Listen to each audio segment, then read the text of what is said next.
Hmm.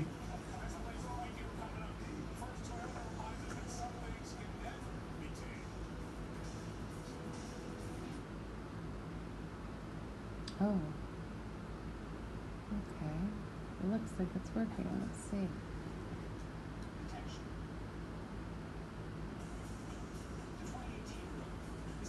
Look, baby. It's working. Let it run. Let the run. Well, it's just a short right now. I can let it. I'm just testing. I know, but I was having difficulty, and I'm having tech support help me, so just trying to. I can do a long one after. Yeah, it's working. Look, it's working here. Where is it? It's on. Look, this is exciting. It's on Facebook, Twitter, and where else do I have it on?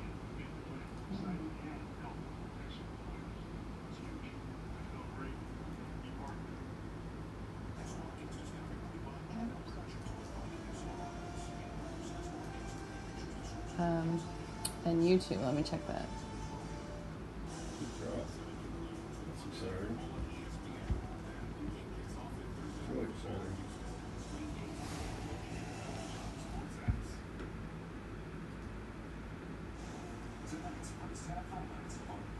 Yeah, look, yay! Where is it? See, live now. Live there. And live there. How exciting is that? And if we pop up on the service, we can stream on 2 Facebook pages, I think 2 YouTube channels, or any maybe more. I'm gonna let it run through the whole. It's like the 5-minute one. We'll get people watching it. Yeah. I mean, heck, every night we could just run one just to like see. We could run a repeat show. Yeah. Whole show. We could run a series of shows. Set the timer 2 hours and then plug in another show. Or does it let you get it to run consecutively from the switcher based on what you put in there? Well, I have to manage the switcher still. It doesn't run. It doesn't loop it like a DJ station. It's not a loop, but just a loop. Oh, cool. With a loop, you just run all the shows, keep looping. Well, you could make one long thing. Like you could make saga. That's exciting! Yay! Next level.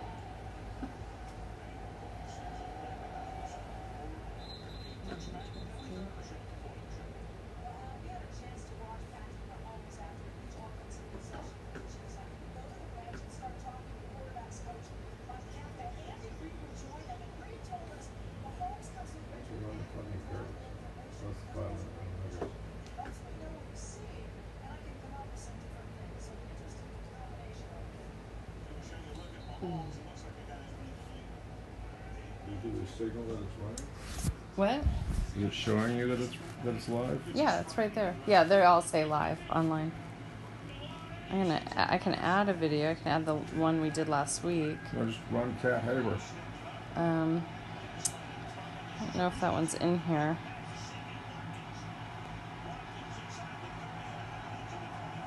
Unfortunately.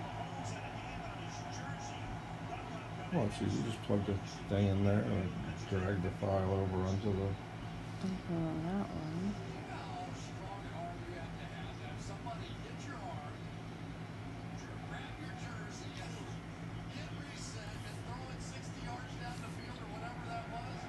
How long? This one's 5 minutes and 10 seconds, right? Yeah. I'm gonna try a transition. Well, what are you pushing? I'm gonna put last week's show on. I don't have cats on here. It's all good. What was last week's show? You gotta put that video on, so it's a lead-in video. Where's my notes? All right, no, real tight. Don't go away. What was I just feeling? What was I just thinking?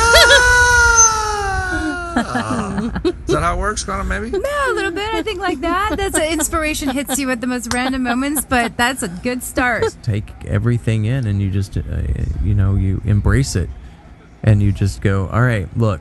I have made it this far. I have had amazing life experiences. There's something on the other side of this that is extraordinary. And I don't know what that is. You are firing me up so much right now. You are firing me up so much right now. Hitman is firing me up right now. The difference is I'm not craving any of it. I am not craving any of the sugar. Like, I eat my meal, I eat till I'm full.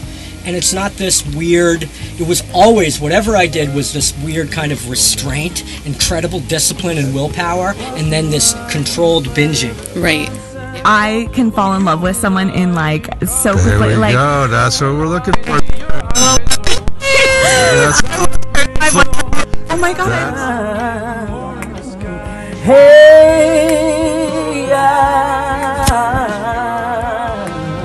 self-integrity, my own self-judgment, my own self-worth. Now I feel I'm complete. I couldn't really know what was happening in myself until I really understood how much was happening out in the world with people, and I just kept learning. I kept learning and do I want that in my life? Do I want that in my life? When the child born, the baby born, I start to cry. Oh, this is your own song. That's where they got the ohm from, was the child making the sound? Once someone feels heard, once someone feels seen, once someone feels like they've been empathized with, then they start to open up, right? It's like this opening, and then there's this invitation where, oh, okay, now I kind of want to share because I'm being heard. She needs to do chemo, she needs to do this, all this and that. And she just rushed out. So there was no compassion, there was no empathy, there was no connection. So I just said, you know what, I have to put my foot down. There you go. Something. Then I didn't know what the hell I was doing. I didn't know how to be a man. I got this little boy, and I gotta teach him how to be a man. I didn't know what the hell I was doing, so all I knew how to do was fight. I didn't know how to talk to people. My people skills were shitty. I didn't give a damn about writing. I didn't give a damn about nothing else besides fighting. I said, look, I got this little boy, and I can't have him walking in the same shoes that I walked in. Oh no, I said no, no, no, oh no, I said no, no, no, no, I said no, no, no, oh no, I said oh no, no,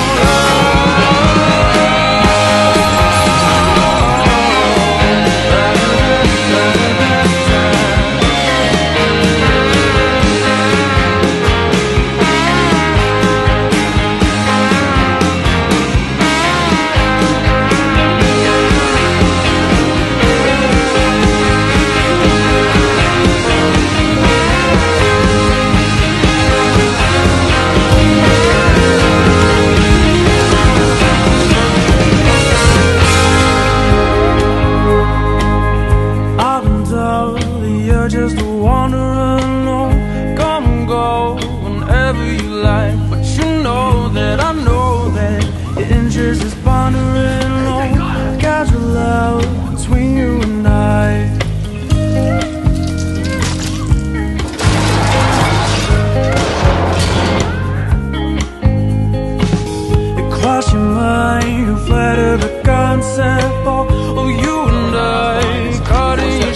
Welcome to JoyScore Live, people. We made it to another Wednesday. We're live. We got everything set up. It's always a little miracle when we show up here, guys. But remember, this is JoyScore, and what JoyScore is about, it's about perceiving the world in a way that keeps you happy, keeps you full, keeps you active, keeps you productive, keeps you exciting, leading your communities, leading your jobs, leading your families. As you elevate that, JoyScore is actually sort of a number, an analytical number, that we put on the quality of how we're perceiving the world around us. And that's why it's so special. You know, isn't that special? It is special. Suzanne Toro's over here. Hello, Suzanne everyone. Good to see you. Suzanne Toro running the ship over here. She's the mothership. The mothership. She's actually really responsible for putting everything out there and making it happen behind the scenes. Very extraordinary human being over there. How about your description of JoyScore? How do you perceive it these days? How do I perceive JoyScore? Well, I think it's a great check-in. It's just to see where you're at. Are you a little flat? Are you somewhere in between? And where do you want it to be? So on that scale, we want it to be up. We want it to be up. We want it to be up. Of course. It to be so far up that this bell goes off. Because when you guys hear this bell, something really fabulous happens. Well, and that's why we want people to tune in. And if you are feeling a little low or flat or somewhere in the middle and you want it to rise up, that's why we want you to tune in. We hope to elevate your JoyScore just by watching this show. Well, you elevate their JoyScores through the experiences of other professionals that manage stressful situations and how they bring those lessons out into their lives and freaking make everything glow. Make it right. Yep. Make it happen. Yep. That's a Derek quote. Let's make it happen. Let's make it happen. So, what about this Derek guy? Derek. Well, there's so much we could say about him. He is a go-getter. How impressive! He's an impressive go-getter, and I'm excited to share all the things that he does and how he just really is in love with the film industry, like you are, in the sense that he's seeking every opportunity he can to keep involved and getting other people involved. Yeah, but he's doing it on like a Justin Rudd level. I mean, this guy is so active and he so cares about developing talent. He cares about giving people opportunities that have never had opportunities. He's like part of the LGBTQ community film festival that we just saw that just happened a few weeks ago, right? Up in Hollywood. And he's got his fingers in all sorts of different festivals around here locally. Yeah, he's... WGA asks him to talk. SAG asks him to talk. Yeah. I mean, we're little JoyScore. We get to have him here. We get to have him here, and he can share what he does here in Long Beach community with the Long Beach acting and film community, which he really LaBAFA encourages them to make films and keep moving.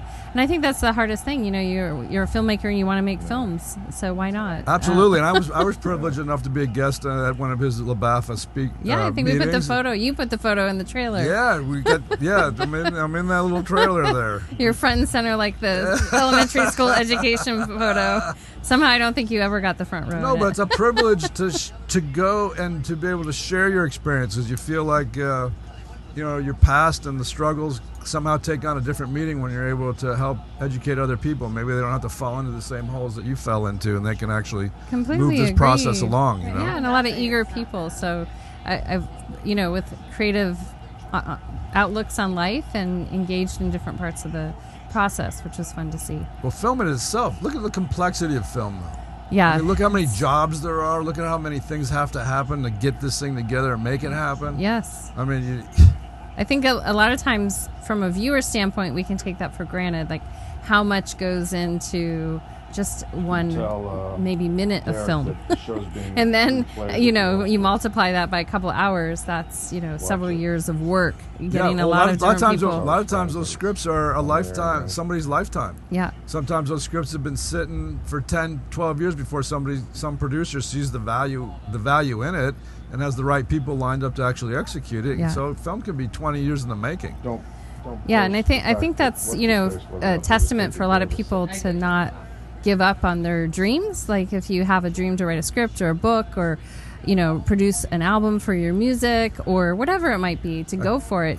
Yeah, absolutely. But it goes from a dream to reality really fast when you sit down and you start doing any process of this filmmaking process. I mean, whether you're learning how to be an editor, I mean, that can take 20 years in itself. Right. Whether you're learning how to really write, like my best writing is happening now, and I've been writing for like almost 30 years. Right. You know, it started off with plays, but the refined aspect of understanding how to communicate in that medium is it's a fun one to delve into because it's a complete somehow build an audience on visual extravaganza, and being able to communicate those nuances in order to capture what could have been intended is magical.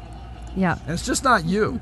I mean, all the energy from all those different artists contributing their perspective into those moments that are being created makes this really a special craft, super special. Yeah, it's I think a very mysterious and magical one. Yeah, and you know what's cool too is like this whole new generation of people that are coming up have such a grasp on the medium because they grew up with a 4K, right, with at least a high definition camera in their hand that camera has a built-in editing system. You can get your script writing program on that phone. I mean, the talent that's coming up is amazing. Yeah, I remember many trips Kadri would take still shots of her Barbie doll and make a still shot sequence, and she would hold it and then she'd put it all together in a video, even though she could just go like this.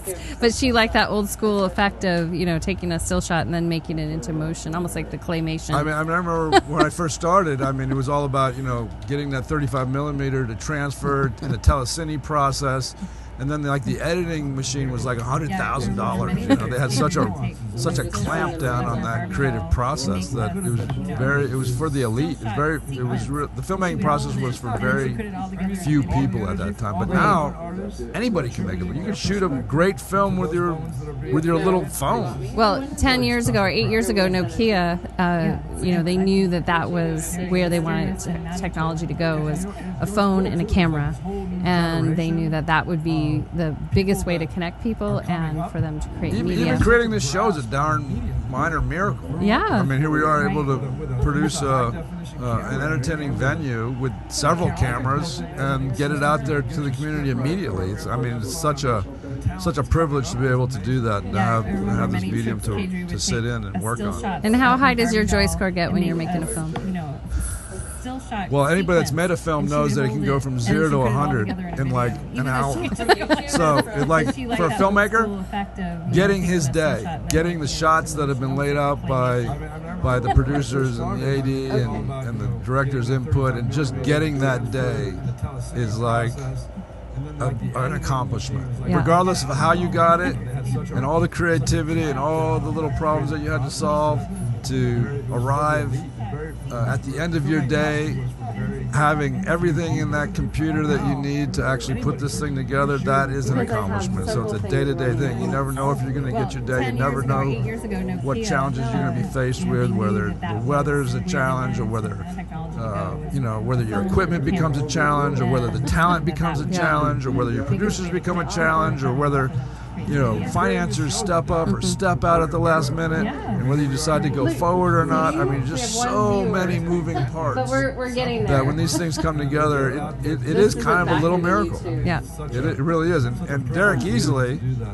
has been involved in this process for, 30 years? I think so. Yeah, I mean, doesn't even look old enough to be involved in it for 30 years. I'm old enough to be involved in it for 30 years, for gosh sakes. Well, sometimes this passion starts just right out of the womb, It's like... Well, that's what we're going to find out. See where this guy's passion all of a sudden start. you have a camera in your hands and you're going for it. Just like little Kadri, Well, he's working he's getting into VR. Yeah, I mean, virtual he's reality. way into the VR, and he's fascinated with that because that seems to be a leading form of entertainment. Like people being able to climb into these different universes and have fun in them. Yeah, and that's interesting. As far as joy is concerned, like just the act of being able to do that is phenomenal, and then being also on the Himalayas, with a bunch of other your friends and character. Well, they say the next the next 20 years is going to be like the next 200 as far as technology. Yeah. So everything is going to change. Our entertainment and how we go about occupying our minds with things that are fulfilling us and hopefully putting a smile on our face as opposed to scaring the hell out of us. But being scared is fun. Well, it is fun. We're coming up on that time of year where it's fun. And, what's exciting is the two of you have in common. He has a horror show coming out and, spooky. And as a kid, I always used to laugh at horror movies, kind of like a weird satiric point of view on life, you know. And you've been in some like thriller movies, right? Yeah, I've been in a couple of those horror, gore, romantic comedy, thriller, horror films. But the one thing that stuck out to me about Derek was he was talking about, you know, and you, just like the act of being able to do it. I think even I saw Jim Carrey, like as an actor, you don't know if you can do certain things. And so that's part of the fun and the joy of doing it, where the viewer and the audience might take some of those experiences like too personal versus watching from a perspective like, wow, they did that. Like, that's pretty amazing. You know? Uncertainty is the entire art. As stepping into unknown, whether you're stepping into the unknown when you decide to make a film, whether you step into the unknown as a producer to get involved in a project, whether you step into the unknown as an actor. Every time action is called, the actor ideally is stepping into the unknown and discovering what has to happen there and having fun with that. Yeah. You know, like you're talking about, like a good scary film. Like, what's the JoyScore? How do we get a JoyScore out of a good scary film, right? It's like a good roller coaster. Yeah, you know and some people love that. If it love scares the hell out of you, you come off of the ride and you're like, what? This is like crazy. This is like, I just had the craziest experience, and all your adrenals have been turned on, and your eyes are wide, and you're kind of like laughing with your friends. You know, it's like we have a sad camera here. Oh, we have Suzanne's camera dropped. Suzanne's camera dropped. Oh. But listen, that's the thrill. It is the thrill. And a lot of times, you know, the scariest films we can get a lot out of, and just making a film can be scary. And to get a result, and this one's upside down. To get a result is a miracle in itself sometimes. You know, and it's thrilling just to get a result. You know, another cool thing about a film. Let's get Derek in here soon. Yeah. But the other cool thing about a film is that you can shoot what you think is the story on the page, and then you get it into the editing room, and you realize you have a whole nother type of a story based on actually what was shot. It's different.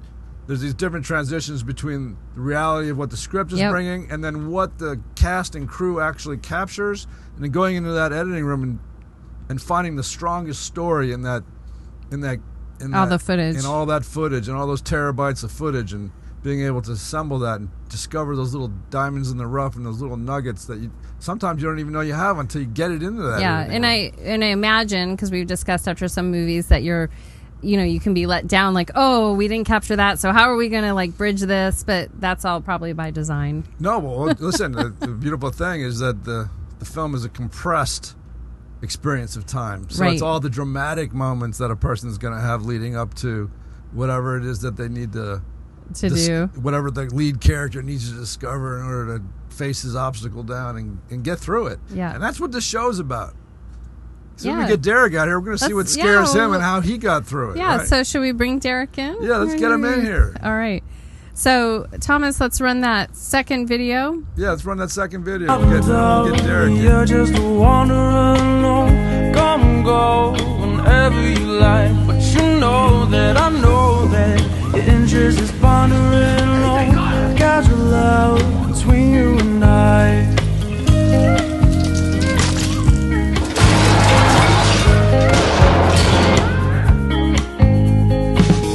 Cross your mind, you flatter the concept. You're just a wanderer alone. Come and go whenever you like. But you know that I know that your interest is pondering low. Casual love between you and I.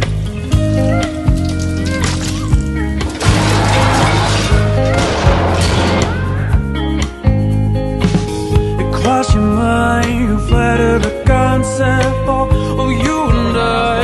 Caught in your sheets, but when I see your eyes, oh, oxygen's hard to breathe, oh. Casual love and live for more in disguise. But go ahead and write me down in your heart. But I'm the type of love you write in pencil on my heart. Times when you're alone, you'll go ahead and erase my trace. Remember how you said it wasn't worth the chase, 'cause we were just casual. Yeah, we were just casual. casual love.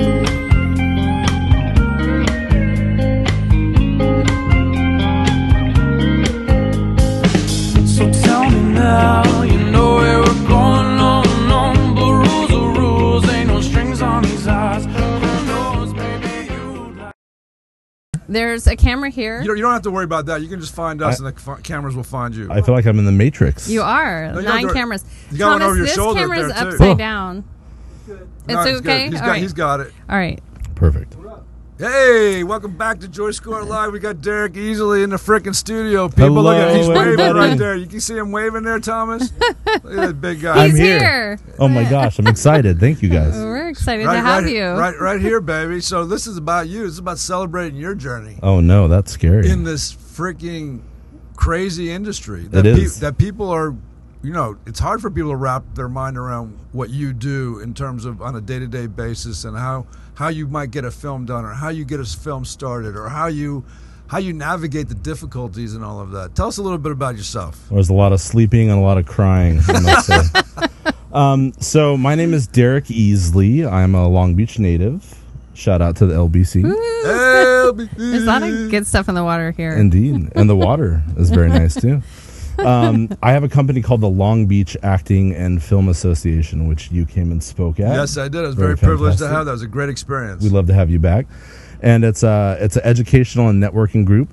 I founded it 5 years ago, coming up on 6 years. And the inspiration behind that was me and the guy who co-founded it, Robert Earl Ray.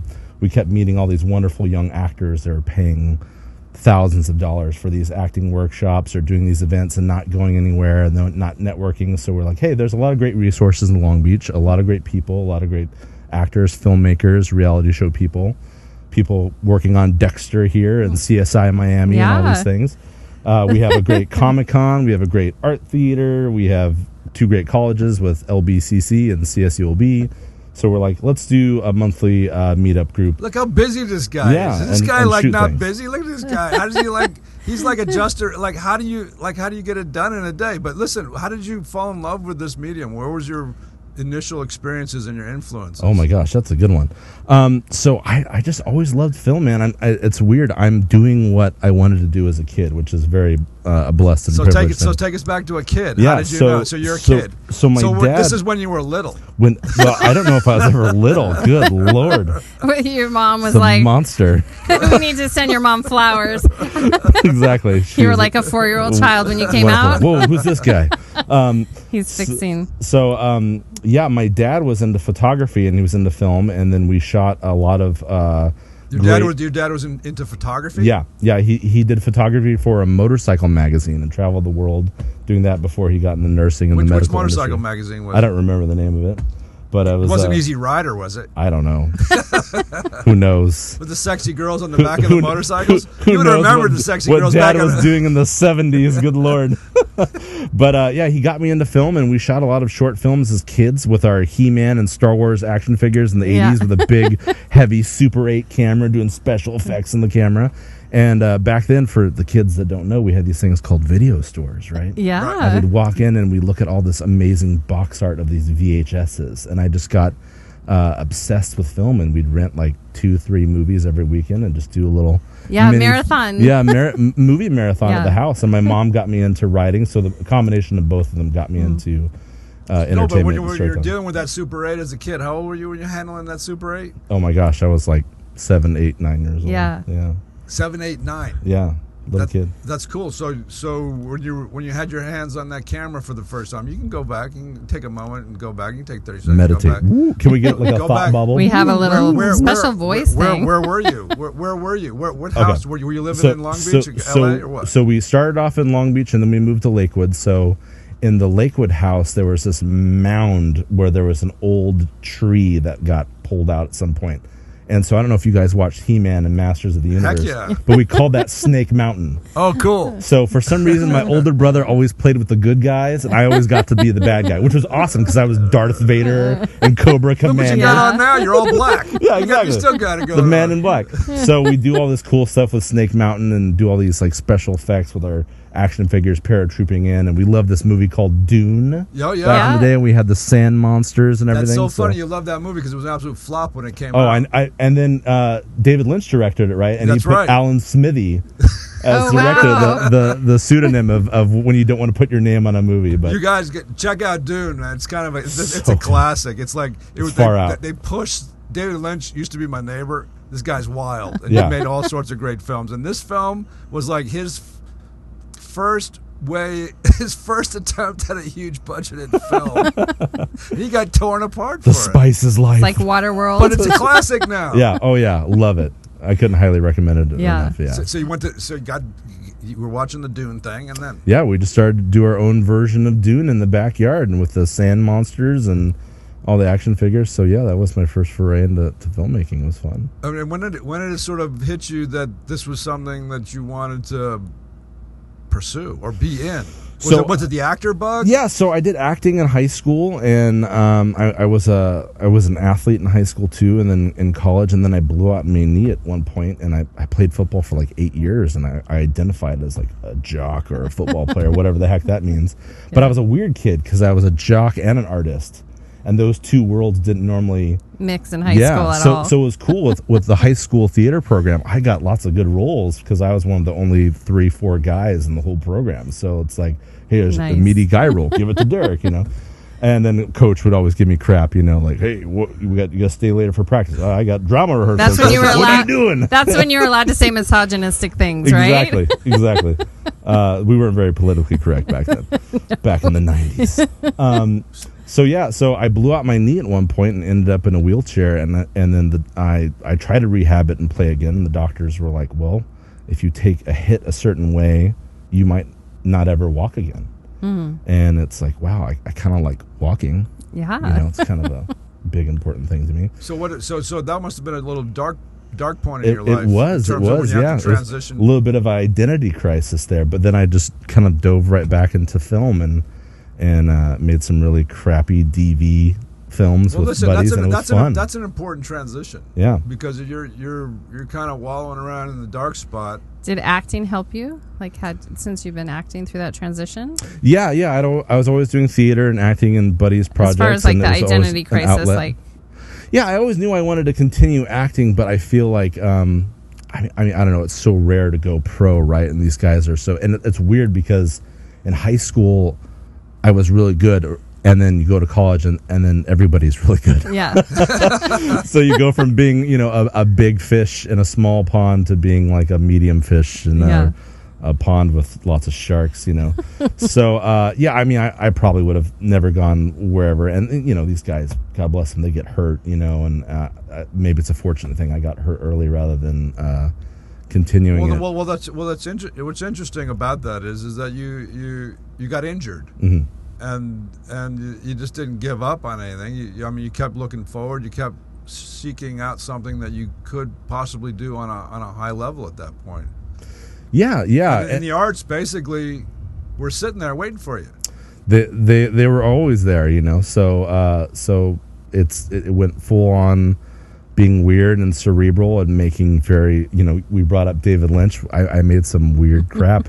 Some very Lynchian stuff, and then my film school counterparts would be like, what does that mean? I'm like, well, what do you think it means? Well, he's a you know, an esoteric guy. Yeah. You know, he's into transcendental meditation and brought it to the schools and everything. So he's interesting. He's awesome. Yeah. Yeah. I love Mulholland Drive, another movie of his, and it's just like, what the hell does that movie mean? I don't know, but it's like everyone has their own interpretation. That was of Robert it. Blake. Yeah. Yeah. Oh, yeah. Don't do the crime if you can't pay the time. Woo! Don't do it. But yeah, so I liked really making really weird movies, and you know, everyone was a big fan of what, you know, Kevin Smith was doing back then, and Robert Rodriguez, who I had the chance to meet, and I met Tarantino too at an event, and so. So what were you editing on? What were you shooting on at that point? So we shot on film and 16 millimeter at one point, but me and my buddies just shot on a lot of just crappy DV cameras, and we were editing on Final Cut, and then we ended up going to Adobe. Well, Final Cut of that was like Final Cut 1. That didn't work. 3. I was like, I started editing on Final Cut 1, and it was like a disaster. It was like, what the hell? I don't. You could get to a certain point, and then that was it. Yeah. I'm purely Adobe now. No more Final Cut. Some of my friends still like using the old Final Cut 10. No, the stuff, DaVinci now, you can upload that program, and that's a beautiful Nice. program to edit on, FYI, because it actually gives you an image that's like a 2K image to edit with. If you shot 4K, makes a big difference. But anyways, that's my 2 cents. Who cares?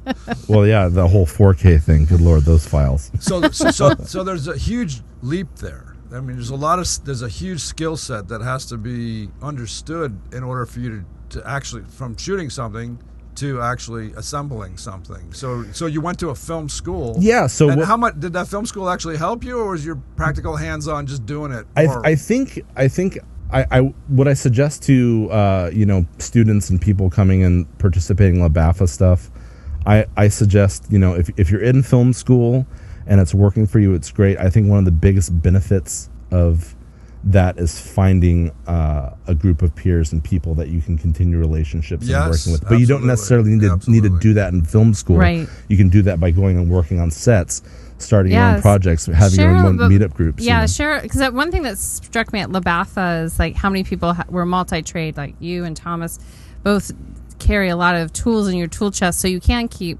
involved in the industry from acting, writing, directing, but also technical skills too. Right. I think that's one of the things you have to do now. I remember one of my early film professors was on the first day of school like, what do you want to do? And I want to be a director, and I want to be an editor, I want to be a cinematographer. And someone's like, I want to be X, Y, and Z, like direct, write, produce, blah, blah, blah. And he's like, no, you have to choose one thing and do one thing only and be good at it. And that's just not true. Later on, I had a mentor named Jim Koff who wrote some awesome stuff. He did National Treasure and Rush Hour and stuff. Oh, great. And, he was a very successful screenwriter of big projects, but then he had to go into producing and editing himself. Right. Because he's like, I got to pay the mortgage. I got to take care of my girls. Pay the mortgage. Make a living. Exactly. Eat. Because it's roof over your head. It's contract work, right? So it's great, if you can get on How I Met Your Mother for 8 seasons or whatever. Right. That's great. But, you get a gig and it's feast and famine sometimes. Right. You know what? I can tell you more times than not. I've gone into a project and not even considered what I was going to be doing afterwards. Put everything I had into it and come out of it like, wow, that was awesome, but where am I living? Right, exactly. Yeah. Wait, what happened to me? But I had a great time. There you go. And you met people, I'm sure, because you're a great networker. You got a great personality, so that's a big thing too. It's like, what do you take away from that experience of whatever set you're working on? Absolutely. But people who are like at a level beyond, they fail too. It's so weird. I was working on a show with Hugh Jackman called Viva Laughlin, and it was a CBS musical, and this was before Greatest Showman, and I think 8 episodes of it got shot, and I worked on like a couple, and it got canceled on like the 2nd or 3rd episode. And you can't find it anywhere. That's Wolverine. Wolverine got canceled. Wolverine got canceled. Yeah. So it can happen. I saw to him on Broadway doing that freaking Chicago thing. That's awesome. Crazy, right? Yeah, that guy is too talented and too and how does a good-looking. talented guy? Because it's not about one person. Right. It's never about one person. There's a whole support crew that goes into actually making anything work, regardless of how big a star you may have attached. There's no guarantee to that success at all. Right. And it's interesting how some things have its own place in time. Like a movie I loved growing up was Big Trouble in Little China. Yes. And John Carpenter's giving people crap right now because they're remaking That was Kurt Russell. That was Kurt Russell. Kurt Russell, the man, my fiance's favorite actor. But they're redoing it now with The Rock. And John Carpenter. No. Yeah. He's everywhere. The Rock's and everything. And John Carpenter's like... No offense, Rock, if you're watching. Dwayne Johnson, you rock. But John Carpenter was like, that was a flop. Nobody liked that movie back then, but it's a cult classic. It was weird. It was, kung fu. It was magic. It was and New York. It was New York City, baby. Yeah. I think it was San Francisco. Did they shoot in San Fran? I think so. But that makes sense, like in Chinatown. It was awesome. Chinatown, yeah. It was so good. It was so weird. Somebody's big Chinatown. I remember that. Hi-oh. Someone's big Chinatown. Yeah, but what's been the biggest challenge in terms of your skill set? I mean, you had that basis of an actor, and that's already an asset going into it. A lot of the greatest directors started off as actors. A lot of the greatest people in this industry started off as actors. I mean, what was the carryover that you took as an actor back into this creative process, whether it be the editing or whether the shooting of it? I mean, was it? I think you hit the nail on the head. I think acting really helps with, you know, directing and producing and writing. And I think one thing that you have to hopefully learn early, and something I talk to my LaBAFTA students about, is that filmmaking is art by committee. And if you want to do something where you're the overlord and you're doing this yourself, go make a painting or go write a poem. Yeah. Because, you know, I write something and then you have to surrender. And then you direct it, so now it's your version of it. Right. But he's acting it, but then he brings his own life and his interpretation of it. And then you have the editor. Yeah, and the editor brings their whole, you know, and by the time it's over, it's gone through all You're these like, different whoa, people. what happened? But it's good. It's hopefully gotten better, and it's different, and that's the process. You have to get used to it. And you know, some people will get really precious about, like, you know, certain words or certain looks or certain things. It's going to change. It's art by committee. Well, that screenplay is unique, right? It's just really the bones, right? And the spirit of all the people that you bring into that production actually brings that life force into it. That makes it potentially a little slice of life, a little piece of fine art in some cases. And you know this from your acting. And see it? Yeah. What happened? Keep going. We're just playing over here. We have a sad camera. Oh no, the camera went to sleep. It's tired. But yeah, you know this, Tom, through your acting and all your coaching and everything you do. You know, hopefully in casting and hopefully in rehearsal and working with a performer, an actor, a director can trust that energy and that performance and that person to you know, take what's in the script and give it their own life and the pieces of themselves. And so that's always a tragedy on set when a director comes in and expects a performer to be just do it this way, or give them a line reading. It's like, dude, they're not a robot. This isn't a VR. Like, yeah, but this you must have learned that, though. It must have been a tough lesson, because you must have wrote some precious stuff. That's why I learned how to direct, because I wrote my first play, right? And then I gave it to a director, and I went to see the play. I was like, holy crap. They destroyed it. I can't let that happen. I got to learn how to direct now. My baby. I was like 26. So how do you guys surrender to that point where you let go of... Because I think in general in life, it's hard for all of us to let go of certain things. Yeah. But how do you, in the creative process, how do you... Well, the frustration is that like Derek was saying, is that unique vision that let you put pen to paper is a very unique vision when it goes down. And so ideally, like a writer in Hollywood, a lot of times you never know the actual writer in Hollywood. A lot of times that script is bought up and some name writer gets their name on it, and it goes out because that's what has to happen for the film to be financed. And then rewrite process, right? And then you got all these rewrites. And so what like Derek was saying, what they start off with is rarely what you end up with, but you manage to end up with something. That's I think that's probably the big deal about having a novel. Yeah. Because you have so many threads within a novel that you can choose to go down. You're never going to capture the whole novel in the 90 minutes that you have, so you're forced to find an outline. So a novel is something a producer can read, and they can get a sense of what the story is, and they can fall in love with the story. And that's even more dangerous when you get a producer falling in love with the story, wanting to have creative influence, that can't act, can't direct, and wants his little precious idea to be portrayed, and he doesn't have a sense of like the big picture and allowing this collaboration, this huge collaboration of spirit come together and actually how do you guys realize a vision.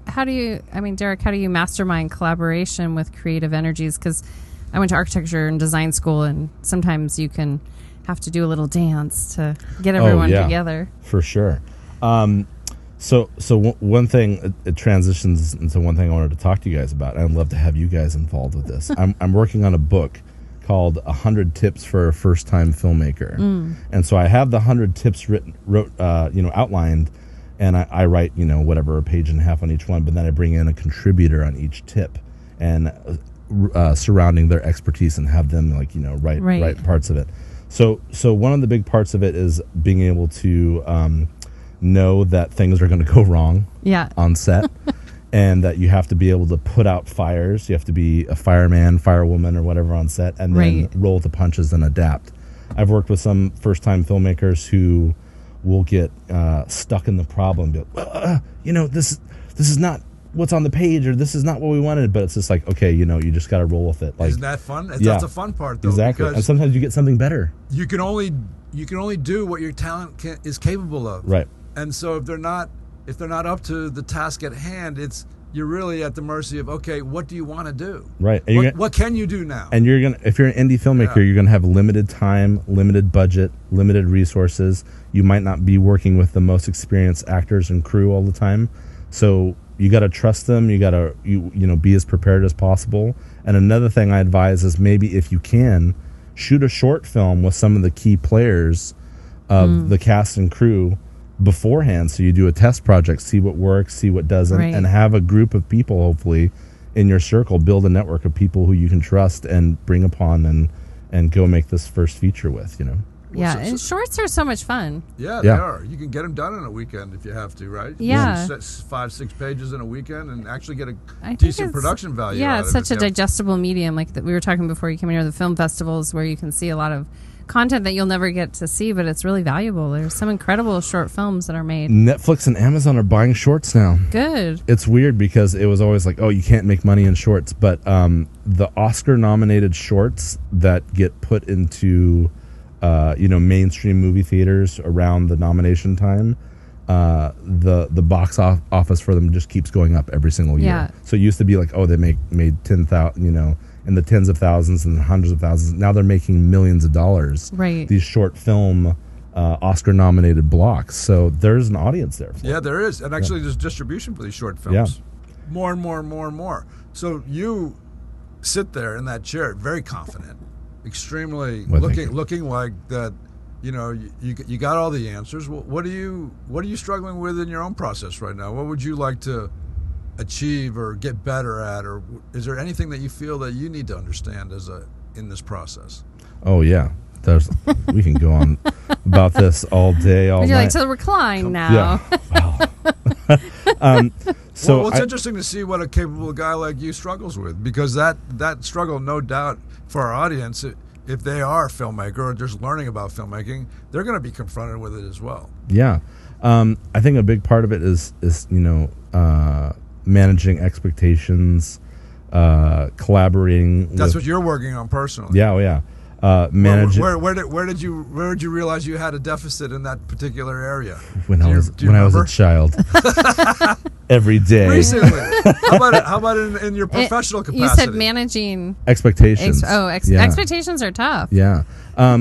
For example, I shot a in-house industrial kind of commercial for eBay earlier this year, and we had to shoot it super quick, and it came out really cool, and we did VR and AR in it, and we did lots of visual effects, and we had like about a week of prep, a week to shoot it up in San Jose at the eBay headquarters, and then a week of post where we brought on like 4 animators. We were doing 20-hour nights. It was crazy. So of course, if we had more money and more time, the perfectionist filmmaker in me would be like, oh, we could have done this differently. But you just have to say, okay, like it was a rush job. We had to get this done in a certain amount of time. This is what we had to work with. And where were you struggling though in that shoot? What moment were you struggling in? Oh, at 4 a.m, trying to make a deadline, and making phone calls during the editing process. Oh, the whole thing. I was sick. So if we want to get personal about it, I think a big part of it is also managing your home life with what's going on with your professional life. So my father recently passed away of cancer. Oh, sorry to hear that, my thank brother. you so much. Prostate cancer. All right. And so he was sick while I went and shot the eBay commercial, and I was actually taking care of him. My fiance and I were living in the Bay Area for a couple years in this little woodsy, cute townhouse, and my mom had a stroke and got diagnosed with Alzheimer's, so I flew down emergency to take care of her, and then Dad's cancer came back and hit, so it was like taking care of him full time. Right, wow. So so you took off to do a project, and all that's going on in your life, right, in the backdrop of your mind. And so of course the whole time I'm worried about Dad, feeling guilty about like, I'm working on something for myself here, and that's the part where you bring in partners, you bring in people you trust to help you out. You hopefully have a network and a circle of family and friends that can keep you sane, because otherwise you're going to go crazy. So where was the point you were going crazy? What happened? What's going on? You had all this. And a lot of times the job that you have can be a reprieve from. Oh, right, for sure. Like when we do this job, it's kind of like an all-in situation. Yeah, a way to escape. Yeah, it is. It's your passion. It's what you care about. So sometimes whatever's going on, the weight of your life, whether it's disease, bills, stress, whatever, is like, I'm on set, or I'm on stage. I think a lot of people feel that no matter their jobs, if they travel or anything like that. But you see, you stayed in it, and you're still in it. And I know dozens and scores of actors that have come here, done the work, on the cusp of breaking through, and then somebody gets sick, and they go home and they take care of whomever, and they never come back. Yeah, that's it. That can easily happen. Of course, it's that drop off. So how did you what tools do you use to keep yourself focused? What tools do you use to manage that? And more importantly, in relation to JoyScore, it's those lessons there while you're on the job, focusing 100% and still managing this home life. How were you able to keep your head on your shoulders and on the cusp of craziness, keep yourself in it?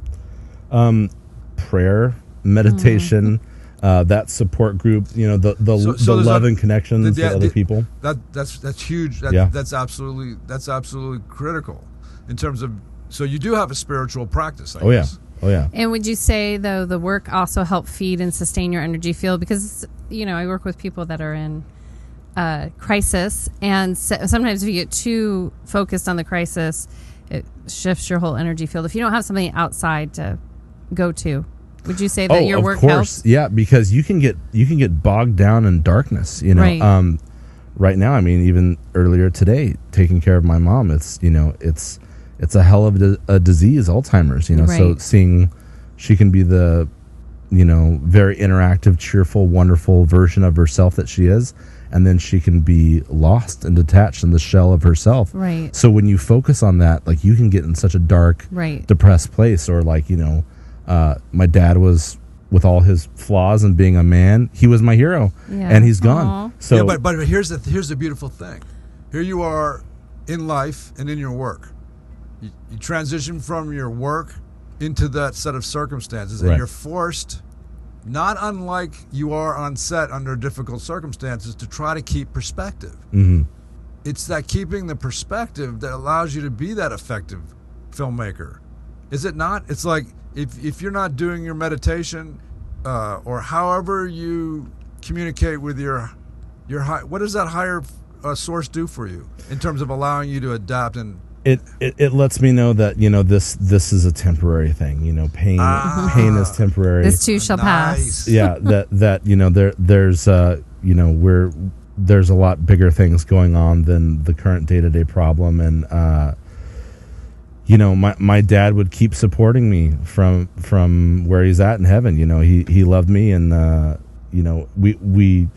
we were both big, grumbly alpha men at times, but when it came down to it, he supported me and gave me my joy and my passion for art. Apparently, he also gave you this going. other thing that's keeping you going. He gave you the prayer. Was that like part of your formative upbringing? How about this meditation thing? When did that come into the picture? I just felt always connected to God as a young kid, and I just I loved religious iconography. I loved religion. I studied all different types of religions. My parents took us to church through like Cub Scouts and Boy Scouts, but they never like forced it on us or whatever. But we were a very, very prayerful family, very, trying to be a thankful family, and that's a big part of, I think, life too, is appreciation and thankfulness, because there's so many folks out there who have it way worse, and we're gratitude, baby. Gratitude, man. We're so blessed in so many ways. That's a little bell right there. Heck yeah, I'm down for that. Huge one. But listen, but the crossover, the pragmatic crossover to having that basis.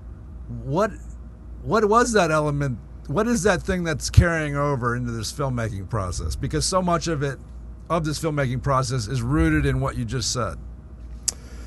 It's just, it's the passion for creating an art, and life is creation, and it's beautiful and it's tragic, and all those things can be captured in acting and what you write and what you film and what you edit. How about the unknown element? Like you're sitting there with your dad, you don't know when he's going to pass. The mom's struggling. You have an element there that keeps you in the game. Yeah. And there's and I don't want to get cliche about this or anything like that, but it's not cliche. Without that basis, you will not be able to function as a filmmaker. Right. Without your faith based. So faith allows us to step into the uncertain moments. Yeah. And know that we can deal and cope and manage whatever happens under those circumstances. And that's absolutely critical to being this filmmaker, being this guy that reaches out in different ways and is willing to learn and continue to expand. It's that faith. Yeah. And every filmmaker I know has been faced with the most astronomical challenges. Yeah. And somehow it's going to war every time you're on set. It's a battle. And having faith though, right? That you're going to get through it, and somehow finding that spark of joy, something in it that's still satisfying. So what is it? What is it in this process that satisfies you and fills you up? I think there's a big family aspect of it, dynamic. Sometimes when you're on set, it's like going to summer camp, Yeah, tribe. With a bunch. Yeah, it's a great tribal, weird group of artists, and you kind of all fall in love with each other real quick. And so that sense of an extended family and that creative energy. And the whole idea of, you're taking either your vision or someone else's vision and making it something that hopefully entertains people and maybe says something, and the satisfaction of seeing it up on the big screen, is a motivator. A big thing. Yeah, it's awesome. Each time you see that result, you realize that there were you changed, you grew in it, the people that worked with you grew in it, and here we have some slice of life that's reflected on a screen, and it's almost and it's engaging your audience in such a way that's hopefully elevating them. Right. Hopefully there's some redeeming or some redemptive quality in the work that you're doing to send the audience out with something. Yeah, or even if it's like some beautiful escapism too, to have some give them some sense of solace or comfort, with what they're going on. And art and film is such a universal language, international language, so it's something that can bring everyone together, even if there's language and culture barriers. What kind of social justice issues are you dealing with in the work that you do? Long Beach is the most diverse city in America. Our diversity index is higher than Manhattan. Yeah. So if you walk down the street in Long Beach, you'll meet more people of different ethnic backgrounds than any other city in America. We have the highest gay population per capita, higher than San Francisco. We have more Cambodians in Long Beach than the capital of Cambodia does. I didn't realize that. I didn't realize that. So we're just a crazy, artsy, awesome town. That all being said, a lot of tolerance here too. Yeah, I feel like with my group, I always want to celebrate diversity, but I also want to have it be something that brings us together rather than anything that wedges us apart. Right. I think so often people will try to point out differences and focus on things and use that in a bad tribal sense where you're different than me, blah, blah, blah. So I like to celebrate those elements and recognize folks and hopefully bring everyone together. So for this year, we did some cool events. We did a thing called Black in Showbiz. We did Women in Showbiz. What was Black in Showbiz? So Black in Showbiz, we did it in February, and that was celebrating African-American filmmakers and actors, and we had a whole big panel. So where do people go to get involved in that? Is that something that's ongoing, or is that just a one-off? We're planning on doing that every single year, yeah. What time of year does that happen? February. February. Yeah, to tie in with Black History Month. So how do we find that? It'll be posted on the LaBAFA Long Beach Acting and Film Association Facebook page. LaBAFA Long Beach. I'll post it on here. Association page. Yep. Yeah, Indeed. She's gonna. And what else? What was the other? So Women in Showbiz in March. Women in Showbiz in March. Yeah. And that of course is very timely with everything that's been going on. I mean, if you look at the seismic shifts of what's happened, if you had a time machine and you went back and tried to talk to film people about, hey, Harvey Weinstein is gonna get destroyed here, you'd be like, whatever. You know what I mean? Right. I mean, look. If everybody knew what he was up to for years, right. There was no question about what he was up to. Everybody in the industry knew what he was up to. If you were going to say, "Oh yeah, Kevin Spacey is going to be kicked off House of Cards," you know what I mean? Like all these huge And then seismic and then shifts. open a film that makes $1,000. Yeah, the Billionaire Boys Club, unfortunately named. But yeah, so Shifting consciousness. yeah, there's been a lot of important and big things that have the spotlight's been shined on. So that was very timely to do women in showbiz. And then months before Crazy Rich Asians came out and was this huge seismic thing, we did Asian in showbiz, and we had, I think, the biggest LaBAFA panel we've ever had. No I think we had like 14 or 15 guest speakers. It was nuts. And it's so funny to think about, okay, Asian in showbiz, okay, what are we going to cover? Who are we going to have? But we had like, Chinese filmmakers, Korean, Japanese, Cambodian, Filipino. We're like, whoa, all these people from all these different walks of lives, and stunt performers and costume makers. And there was a guy whose first project he worked on was Gunsmoke. And he was a child actor with Bruce Lee. Awesome. I'm like, dude, you're a legend. So yeah, things like that bring me a lot of satisfaction because well, the arts are not connected to this fear-based political globalism. What's cool about the arts is that those things, and we're all coming together and appreciating that diversity on a high level because the arts are enriched for it, instantaneously enriched for it.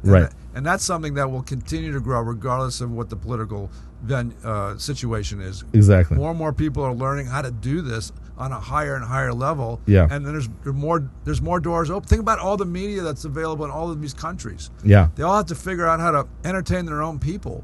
Yeah. And people all over the world are like getting savvy to actually how to make a quality film. And tell their own story. In a lot of, like in the Philippines, when I would travel there with Apple, the emerging film market, they're taking all the old Air Force Base and making it a technology, entertainment, educational place so that they can produce and give jobs to these communities and super creative energy out of some of these countries. That it's exciting. Well, because they haven't been contaminated with I guess they have the phones, but there's people that exist in their day-to-day 9-to-5 jobs in a creative way and manage to keep their spirits up within the tough jobs that they have. Right. Manage to understand how to focus their attention on something. You take one of those people and you stick them in this environment and you open up a door and say, hey, here's a task that will sort of immortalize you. You get involved in this project and you make this happen and you entertain your people.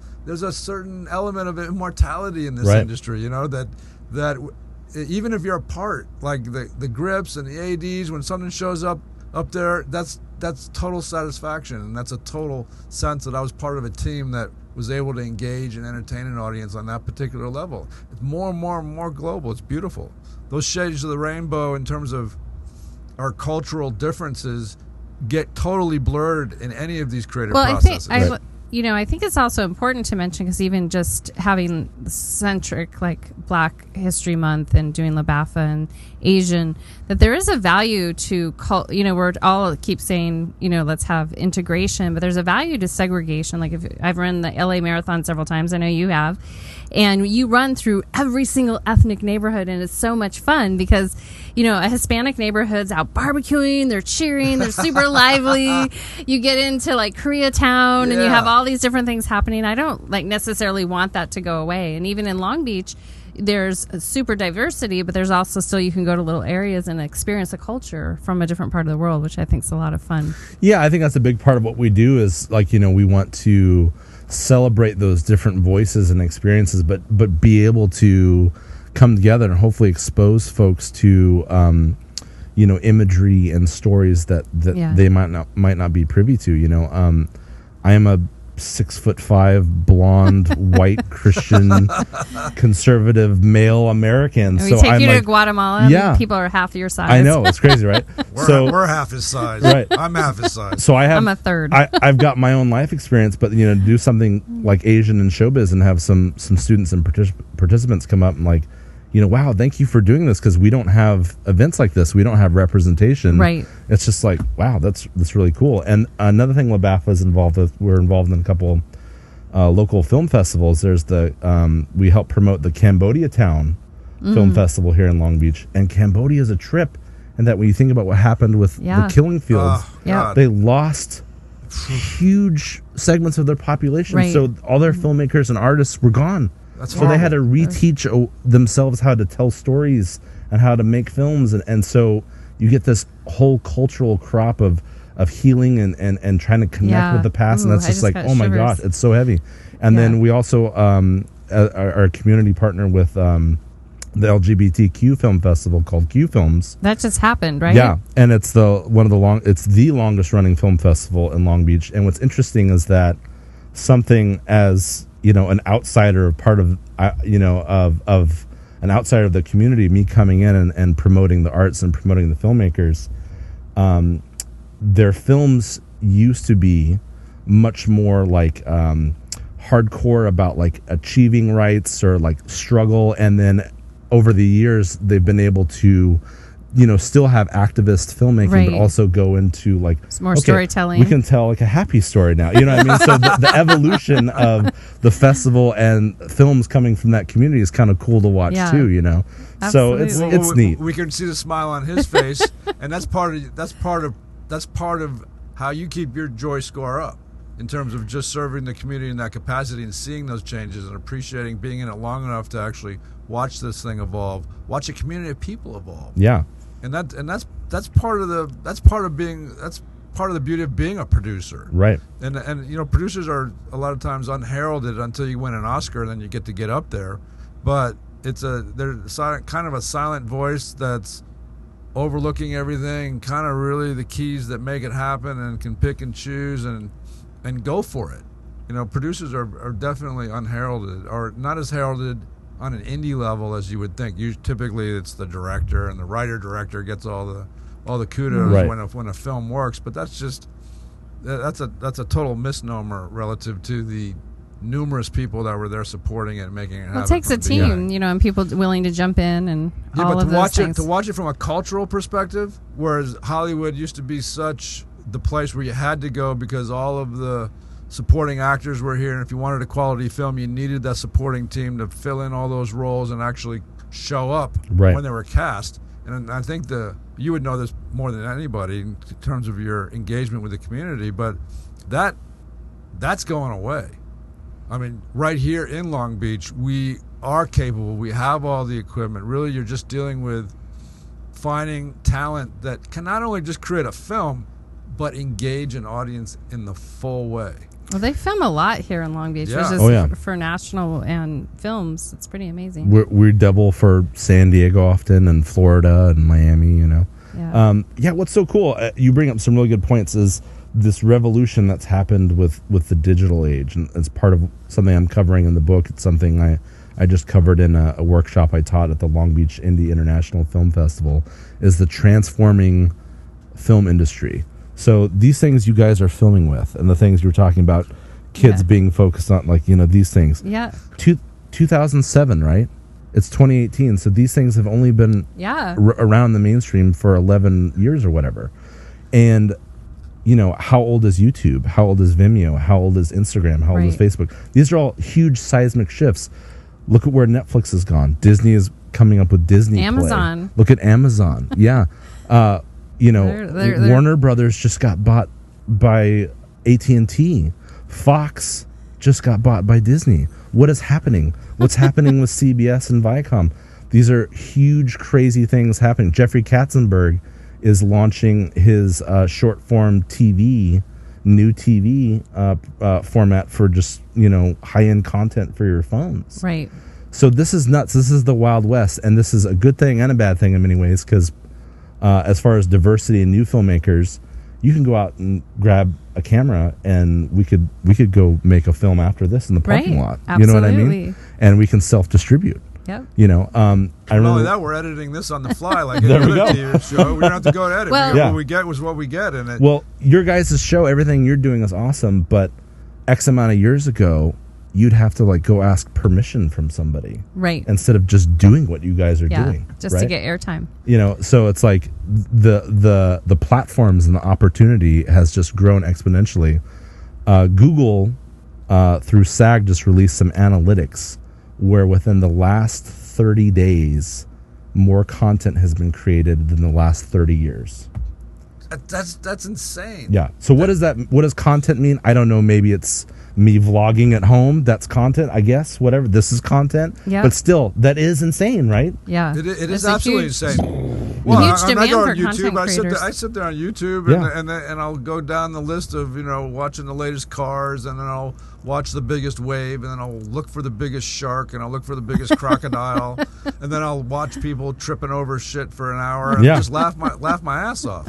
And it's different, right? Because we would go home and we would turn it on Fox and CBS and ABC. Oh, what's going on? Kids just sit here and scroll through their find Instagram what they want. feed. Yeah. And even like right now we have Instagram, we get more like it's really like they like this one point barely able to hear perspective. Right. Yeah, like even in that format, somehow we're engaging an audience that and hopefully fully entertaining them with this extraordinary guy here. And we actually have a question from this is kind of tied into the changing marketplace of filmmaking. Someone online, is it okay if we ask the question? Absolutely. Ask so the question. Tom Gurney, I hope I said your last hello, name. Tom. Yeah, that's it. He's an old client of mine. Okay, so Tom knows Tom. So he said, as an actor, what is the best way to get on a producer or director's radar or screen these days? Via social media, sending links, via email, using snail mail? So an actor wants to get himself into the limelight, or at least get seen to put himself up there. What is the protocol? What is an effective protocol these days? Look at what we had to do before. We had to have our little black and white 8x10. Right. Have all our envelopes. Go to the frickin' Samuel French, get the addresses of all the casting people, and lick and glue 200 frickin' headshots. Yep. Send them out there. It's got to be entirely a different medium now. Oh, it is. I moved back down from up north, and I hadn't had an audition in forever, like 2 years. And I got a Nike commercial audition, and I was like, okay, cool. I got new headshots. I got them printed out. I had my resume. Okay, I was all eager. I was the oldest guy there, and I went to go hand a casting director, and he's like, I don't need that. I got you all over the place. Yeah, I was the only person that had any physical media. I was like, they'd already looked you up. Whoa, and that was just in 2 years. Yeah, it's just total seismic shift changing. Okay, so that is a great question. I would say you can connect with people. This Tom Gurney, by the way, this Tom Gurney guy is an extremely talented guy. He speaks Russian. Awesome. He's an awesome actor. This guy's always in physical shape, totally professional on every single level you could possibly imagine. He's ready to go. This guy's primed, ready to go. If Tom recommends you, you're hired. That's it. Next question. No, but he's ready. He's ready to be. I'm looking for opportunities for Tom to get into too. We need a Russian-speaking guy, especially now these days. A Russian-speaking guy that speaks perfect English should be quite in the limelight, given the all the Russian collusion going on. Right. There will soon be a movie out for you, Tom, to be on. Tons of movies about all this Russian you connection. might get typecast, Tom, as a bad guy. I know a lot's taken care of through, like when we cast Kids Take, Bully to the Brink, we did a lot of it virtually. We had such a fast time, so we had to go by hunches, and even sometimes people didn't have reels on there. Yeah, I think a lot of it is, I get a lot of jobs and stuff off social media, and I cast off social media, and I think a lot of producers, actors, directors manage their own Instagram and Twitter handles, so don't be afraid to send friendly and professional messages or comment on things. I think also a good suggestion, Tom, and not just for this, but just for life, is to figure out a way how you can present yourself as value for someone else. Mm-hmm. So how can I help you? What can I do for you?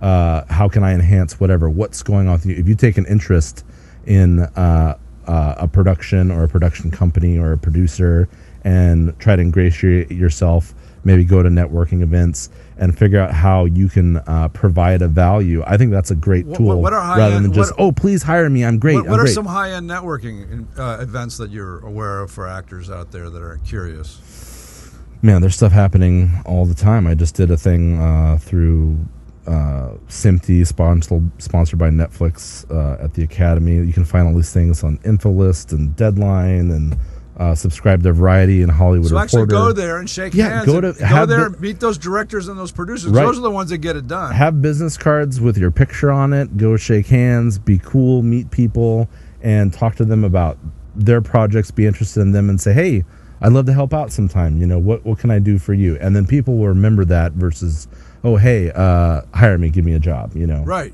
How about these Twitter likes or these Instagram likes? I mean, like if you have 2 million followers, I guess that's a plus, I suppose, right? Yeah. So the analytics are really crazy. I just did an event this year called Social Media Week, and they have it in LA, and they're also doing it in London and other places. So they have influencers, and they have what's called micro influencers. Hey Tom, get on Suzanne and isolate them. Come on, Tom. I gotta go pee. I need to be isolated. Come over here. Go ahead, Hopefully there's a camera left. Isolate the heck out of me, Tom. Yeah. So social media influencers, micro, is that the blue check and the big check? So yeah, they have certified whatever, so that you're you. But they have what's called micro influencers now. So if you have 10,000 followers, 15,000 followers, a lot of people used to be, I want to have the millions of followers. No, there's niche markets. So say for example, you're focused on yoga and Pilates or whatever, and you have 15,000 followers. Well, that's a niche that is very valuable for content creators or for products. So they might seek you out to do some type of product placement on your Instagram feed because that is direct targeting. Yeah. So sometimes that smaller but more engaged audience is bigger and better than 2-3 million followers, because that gets lost in the void sometimes. Yeah, and you don't know how many people really want to be there. I know, like on Facebook, on my professional page, if you actually promote and get people that really want to like your page versus trying to beg, borrow, from friends and stuff that don't really engage in your work. Do you know on social media, because I think a lot of people have different methodologies, the best way for someone to grow their audience, since you just went to this? Yeah, I would say, really grassroots, treat it like a job, and, wake up and do something first thing in your day, spend an hour, half hour, whatever you have to do. And then curating what your brand is, whether it's what you're doing on your Facebook page or on your Instagram page, and then also, planning out what your posts are. So live posts are a big thing. Right. Live streaming is a big thing, but also if you can schedule your posts, and there's several apps about that, you can engage followers or users at specific times based on your targeting. Right. Have you utilized this IMDb network that they have? Because they have all the agents, all the managers right there on this IMDb Pro, which just seems to be I recommend getting on IMDb Pro, and don't feel shy about sending an email to an agent, a manager, whomever, because most they can say is no, or they don't respond. That doesn't hurt you at all. But one thing I do highly recommend, and this goes for all walks of life, but especially in film industry and production type stuff, befriend assistants. Be cool to people who you first meet when you walk into the office. Back in the day, I brought in donuts. I'm like, this is for the boss. No, this is for you.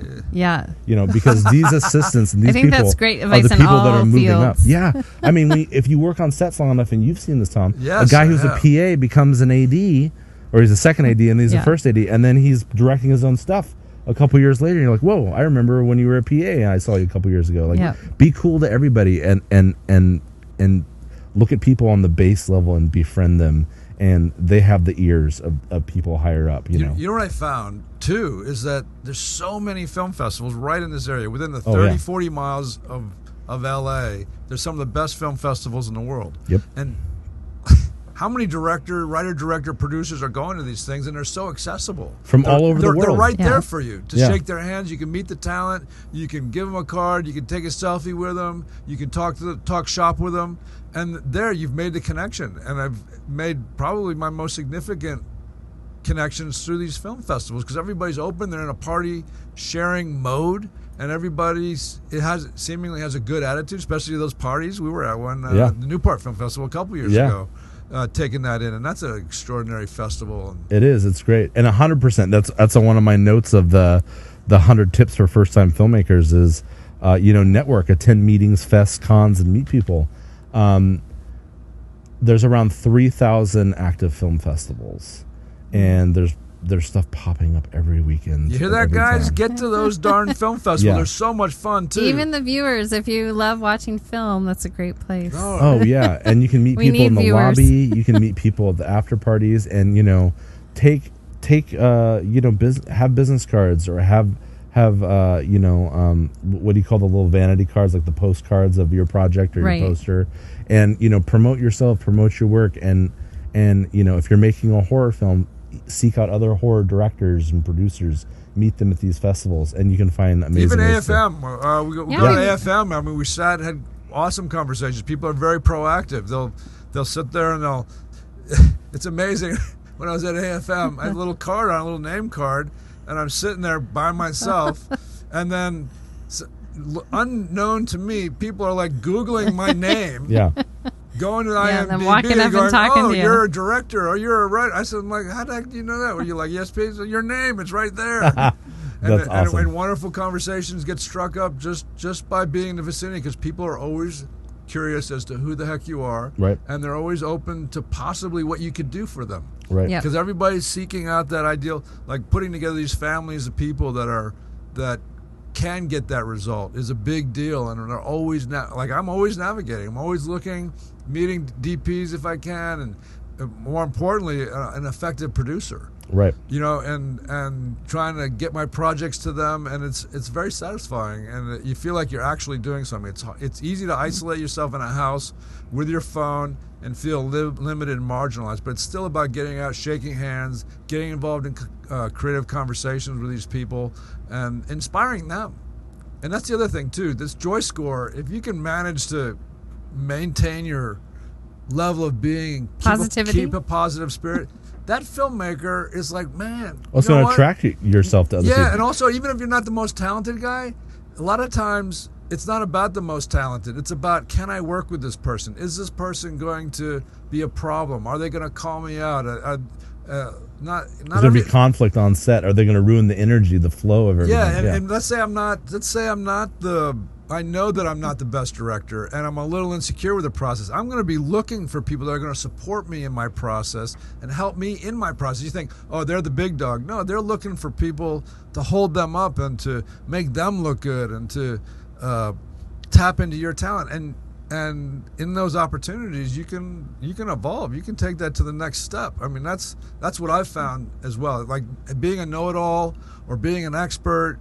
And not having some level of humility in the process can really limit your ability to reach out into these other opportunities. I know that firsthand, because there's a point at which where you do feel real confident in your abilities, and you know that you're better than a whole lot of people, and you realize that, hey man, if that just gave me that opportunity, they would make some money on that thing. But that's the wrong way in which to go about getting people behind you. 100%.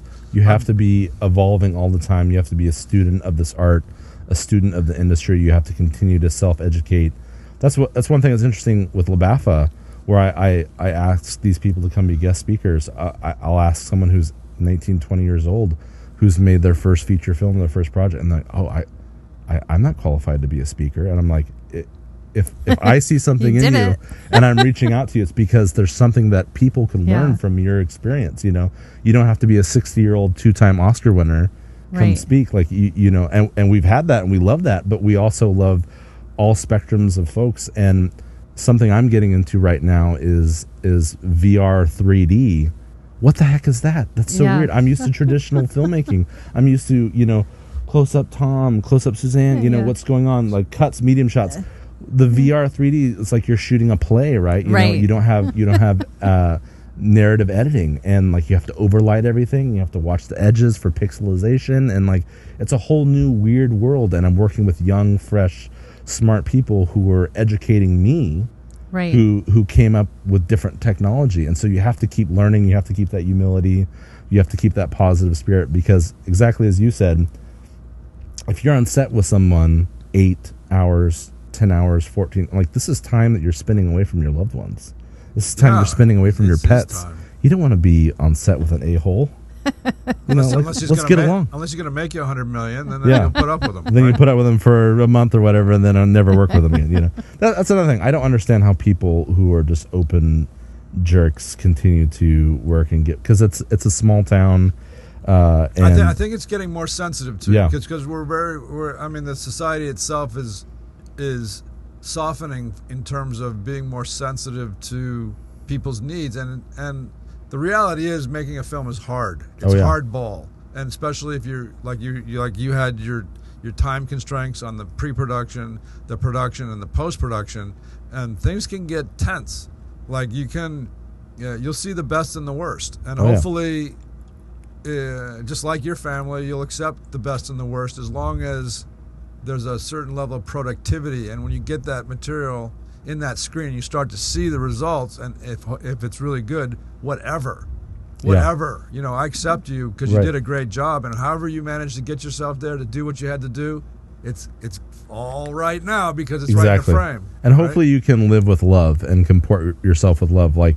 With that project and other projects where you kind of go through hell with the army that you have, sometimes not necessarily the army you want, but it's the army you have. Right. And you go to battle and you come out on the other side. Hopefully you can just all hug it afterwards and just be like, we survived. We did it. We made it. Together. Yeah. Well, and if you guys can share, because some of the listeners might be viewers, they may not be in the industry, but a lot of what you guys are sharing is very applicable to all different kinds of aspects of life, whether it's just everyday life or different industries. I mean, the aspect of networking. If you can both share a couple of tips of how to keep your passion and your head in the game and being willing to learn new technologies. And I heard on the news the other day, they're pretty much our future 50-year-olds will not have jobs because the technology will have changed. So we have to think about that. What are we going to incentivize our 50-year-olds to evolve into? Well, yeah, I think a lot of the value added type stuff is where we're going. We're going to, I think, in this number might be wrong, but whatever, it's going there. By 2025, I think 50% of all work is going to be contract work. So the whole idea of the 9 to 5 and punching the time clock is changing. Well, what does that mean? They're all going to be more like actors. Right. They're all going to be possibly out of work in a year or two or a couple months. And everything's becoming automated. AI is coming up. This is a weird, crazy, changing world for the good and the better, for the good and the worst, right? So I think a big part of it in filmmaking and acting and entertainment, and then crossing over to non-entertainment, is how can you be a consultant? Right. Instead of coming in and saying, what's the job you want me to do? I'll do it, blah, blah, blah. Which might have been the old model, is you maybe come in with ideas, and maybe they're the wrong ideas. They don't necessarily matter, but people can see okay, this person's got a plan. They have an action plan. They have ideas. They're thinking outside of the box. I've researched your brand, your company, your market, where you're going, and I've got a list and things. Okay, this is how I think we can improve the bottom line. This is how I think we can improve the marketing. And you come in with value added. You have wisdom. You have experience. You're a consultant in what you're doing, instead of I'm just an employee. Right. Well, and even employees to understand that sometimes their team at hand has a lot of talent, and most millennials and Zs, are they called Zs? They have a lot of different tasks. So the average millennial will carry 2 or 3 jobs, right? And that's not even in the world of entertainment. They're just I'm going to have 2 or 3 different 10-hour jobs a week and make that work. So pretty powerful times. Well, listen. Well, in terms of just how this film industry crosses over into any other industry, basically other industries are becoming more like the film industry. Yeah. Right. And so there's less certainty. Therefore, what? We have to be more creative. We have to keep educating ourselves. We have to adapt. That's a great word. We have to keep understanding the technologies. But that being said, the entertainment industry is vast, and there's fine artists, there's fine art, there's film is considered a fine art on a certain level when a group of creatives come together and have a vision about how they want to influence their audience. And at that point, it becomes a very nuanced walk through time with a bunch of people that really have a sense of where they fit into the big picture. And that makes it a fine art. But that's a very limited part of the industry. It's not even the main money-making aspect of this industry. You're dealing with the video game industry now, and you're dealing with all these different formats, augmented reality, where actually we can be entertained in this space with whatever it is that we're looking at, and have whatever play out in front of us right here in this place. Yeah. So augmented reality is bringing that digital format into whatever space that you're in, and then the virtual reality is just entering into a whole nother world, a different set of circumstances that you get to sort of play around in. So even those are different perspectives on where the entertainment industry is going. And how do you think that's going to impact? And even the old school ways of theatrical entertainment. Right. And a lot of times the fine artists kind of can arrive out of that very disciplined art form, although theater is becoming our theater sort of back in the 90s was sort of these sitcoms where we had where the sitcoms were played out for the audience and you had an actual audience reaction. That became like a modern type of a theater, but there's still that fine art of interpreting a great playwright, or there's that fine art of finding the next great playwright and then experimenting and testing your mettle on the stage, on the old school stage. And if you want a job in this industry, there's thousands of opportunities on all different sorts of platforms to get a job and to participate. The idea, though, is how are you going to maintain a strong sense of well-being? How are you going to show up at that job every day and enjoy it and bring your best foot forward and allow those creative possibilities to move through you so you can be effective, so you can stay effective? And that's a given across the board. And those people that can do that can become great in whatever field that they're operating in. So their perspective and the type of energy that they bring, even though they might be a computer programmer or an animation person, that energy that they bring into that room shows up on that screen. Right. I mean, it's really interesting, the sum accumulation of all the bodies and all the spirits that go into any of these projects and how they resonate. And that's important because the projects that actually resonate on that level have a good shelf life. Right. In other words, they will continue to involve their audiences throughout time, because if that human element is there and that attitude, even on a set when you're making a film, you don't realize how everybody's attitude on that set is affecting what goes on inside that frame. Absolutely, that's the Tao. And so if you're that person, if you figure out how to evolve within whatever job that you have and use the challenges as opportunities, people are gonna push you along in this industry. They'll push you along, right. and that's what's beautiful. To me. And I think there's so much value. And it's the thing that I talk about at LaBAFA too, is like, know your brand, know who you are, and then be proud of it and rock it. I couldn't make a movie without my PAs. Like everyone would be killing each other without craft services. Yeah. So someone's like, oh, I'm just what? No, you're an integral part of what's happening. Yeah. People are running on getting the batteries and getting them in time and getting them back and finding that piece of sound equipment that broke. Exactly. Or replacing it. They're the MVPs. They unsung heroes. Completely unsung heroes, but they also keep that train moving. Right, exactly. And what's so interesting is that, like, you grow up and someone wants to be the next Michael Jordan or Peyton Manning, but maybe they get into sports casting, or maybe they get into physical therapy, or their passion is that sport, but they work in whatever. Maybe someone wants to be the next Julia Roberts, but instead they're getting into production or makeup or hair.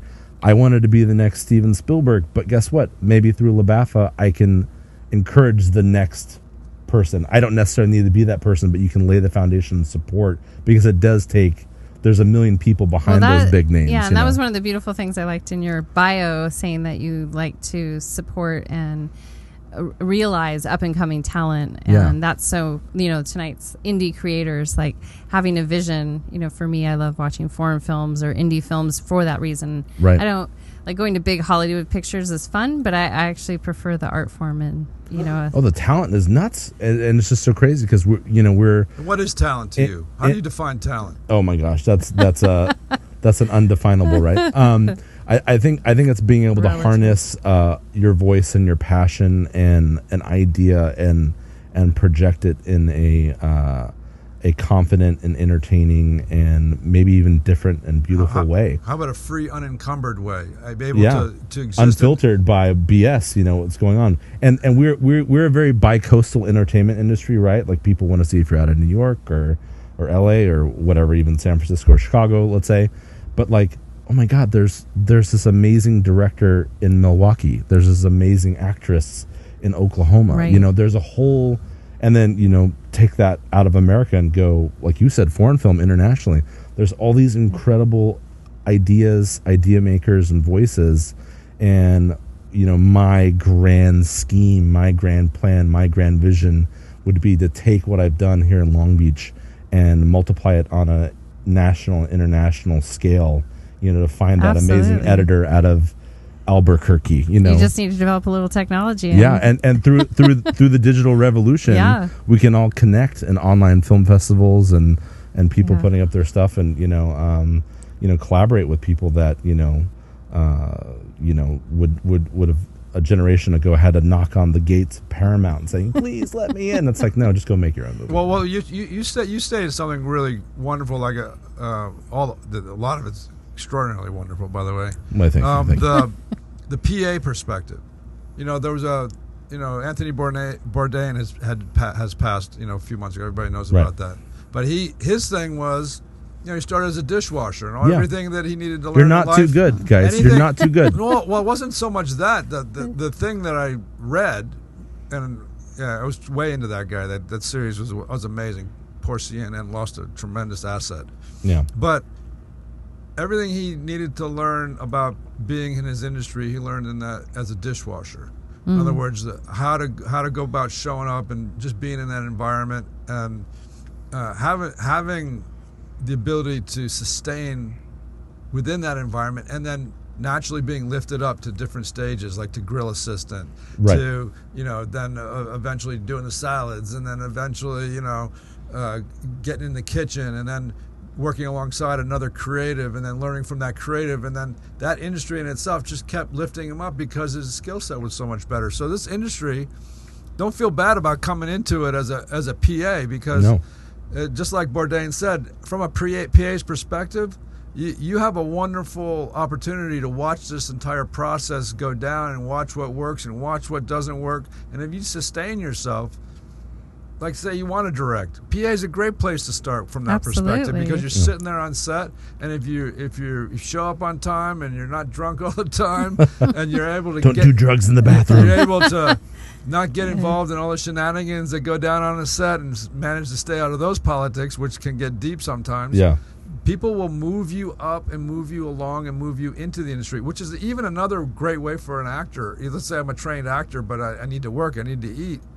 To be a PA is not even the worst thing you could do, because you're in and around the situation. You can absorb it like a sponge. Yeah. Meet the people, shake their hands. Yeah, and then they say, oh yeah, I'm a trained actor. Okay, cool. And one day, they got somebody that doesn't show up, and you're like, hey, aren't you an actor? We got so-and-so didn't show up. Boom, pop you in there. Boom, you can be off and running with a little opportunity like that. So even if it takes 10 years, which is not a long time in this industry if you're really committed to it. People don't understand that they'll come to LA, and the planes and the buses are full of people coming to LA to sort of realize this dream. And they'll come here, and of course what happens? You get involved in all the shenanigans, you're going out, you're going to all the great places, maybe you had $20,000 given to you by your grandma who died, and you're here in LA and you're living the life, and then after 2.5 years, you haven't bothered to cultivate your craft. You didn't look at it like a long-term thing. You looked at it like, I'm going to give it 2 years and see what happens. What are you thinking? It's long-term. You got to invest in yourself. You got to be a business. What is this? And even if you get one shot, like I had a guy who played football with Richard Montgomery. He starred in A Few Good Men. What's his name? Wolf. He's still out there doing a little work from time to time. But Reiner plugged him right in. They were trying to cast this part, and they couldn't find him, and he's in Reiner's office, and he's like being an assistant and doing all this little stuff. Like, and you're perfect. He says, you know what? You got to try out for this role.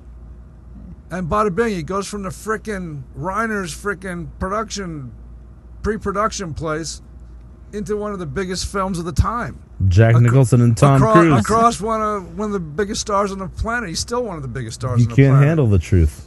The problem was, though, and the industry can resent this, the one-shot wonder has not earned his stripes to get to where he was. And the industry can take note. At least at that time, they took notice that, hey, he hadn't earned his way in, really. I think that's with any creative industry. And this guy never really he was never allowed to get back to that point where he started. Right.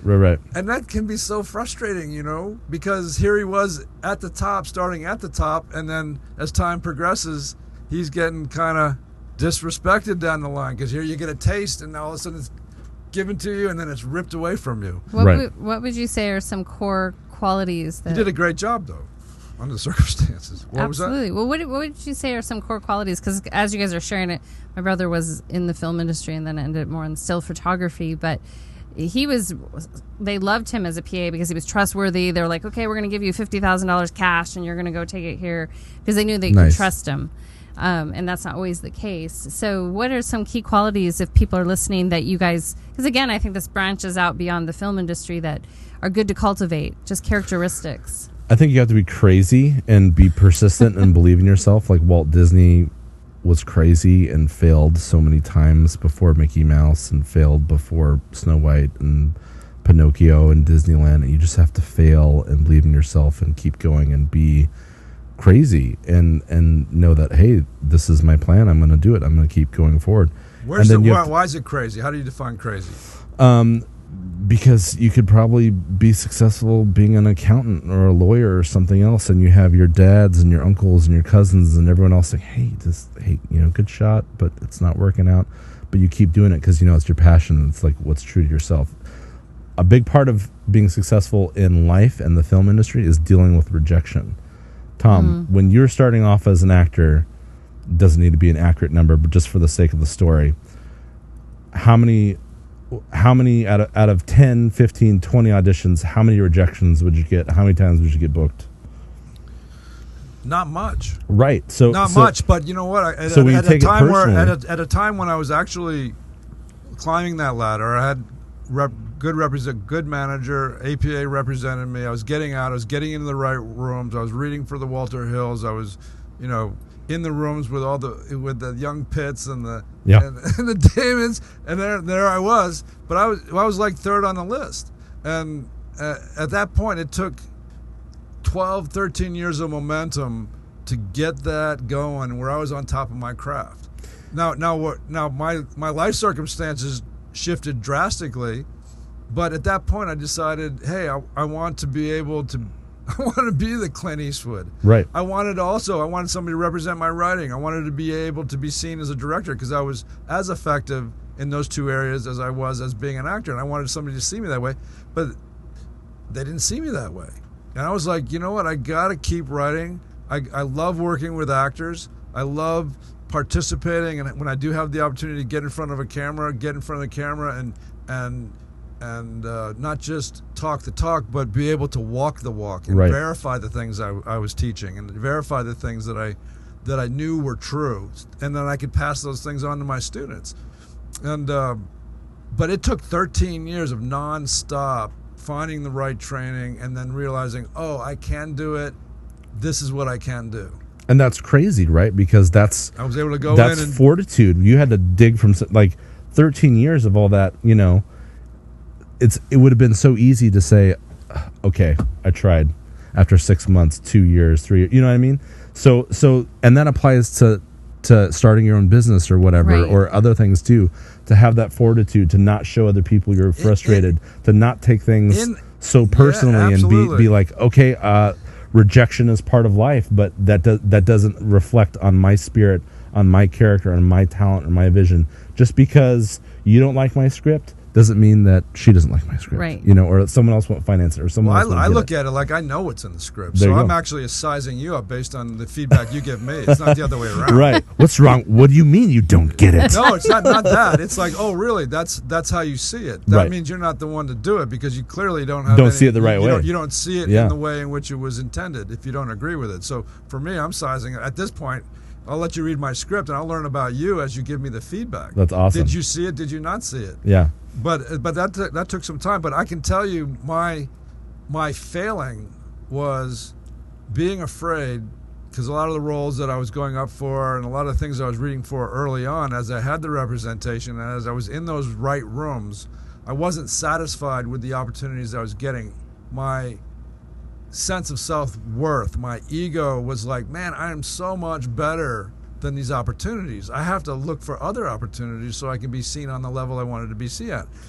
That was a huge mistake. It was a huge mistake to not have faith in the process itself. Right. That once you're in that door, regardless of the opportunities that you're getting, you're in the door. And if you stay consistent, you stay on top of your craft, and if you keep evolving in it, the doors are going to open. Yeah. But I didn't have that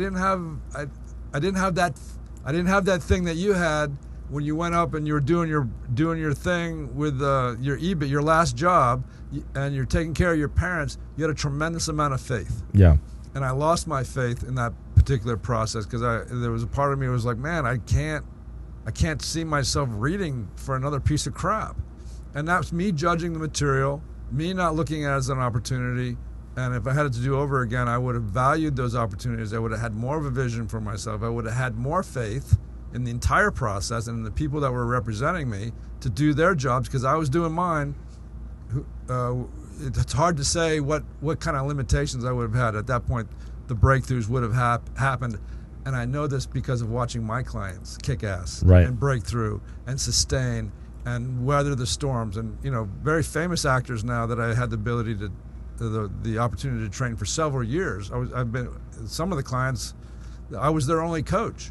Wow. And I watched them, get into network, Yeah. You know what it is to get into network. Okay, man, you got into network. Now you're reading for all of the things that studio has to offer, any of their clients, but you're in the top 3, so you're getting in there and reading. And you're not getting the job. You're like between you and somebody else, you and somebody else, you and somebody else.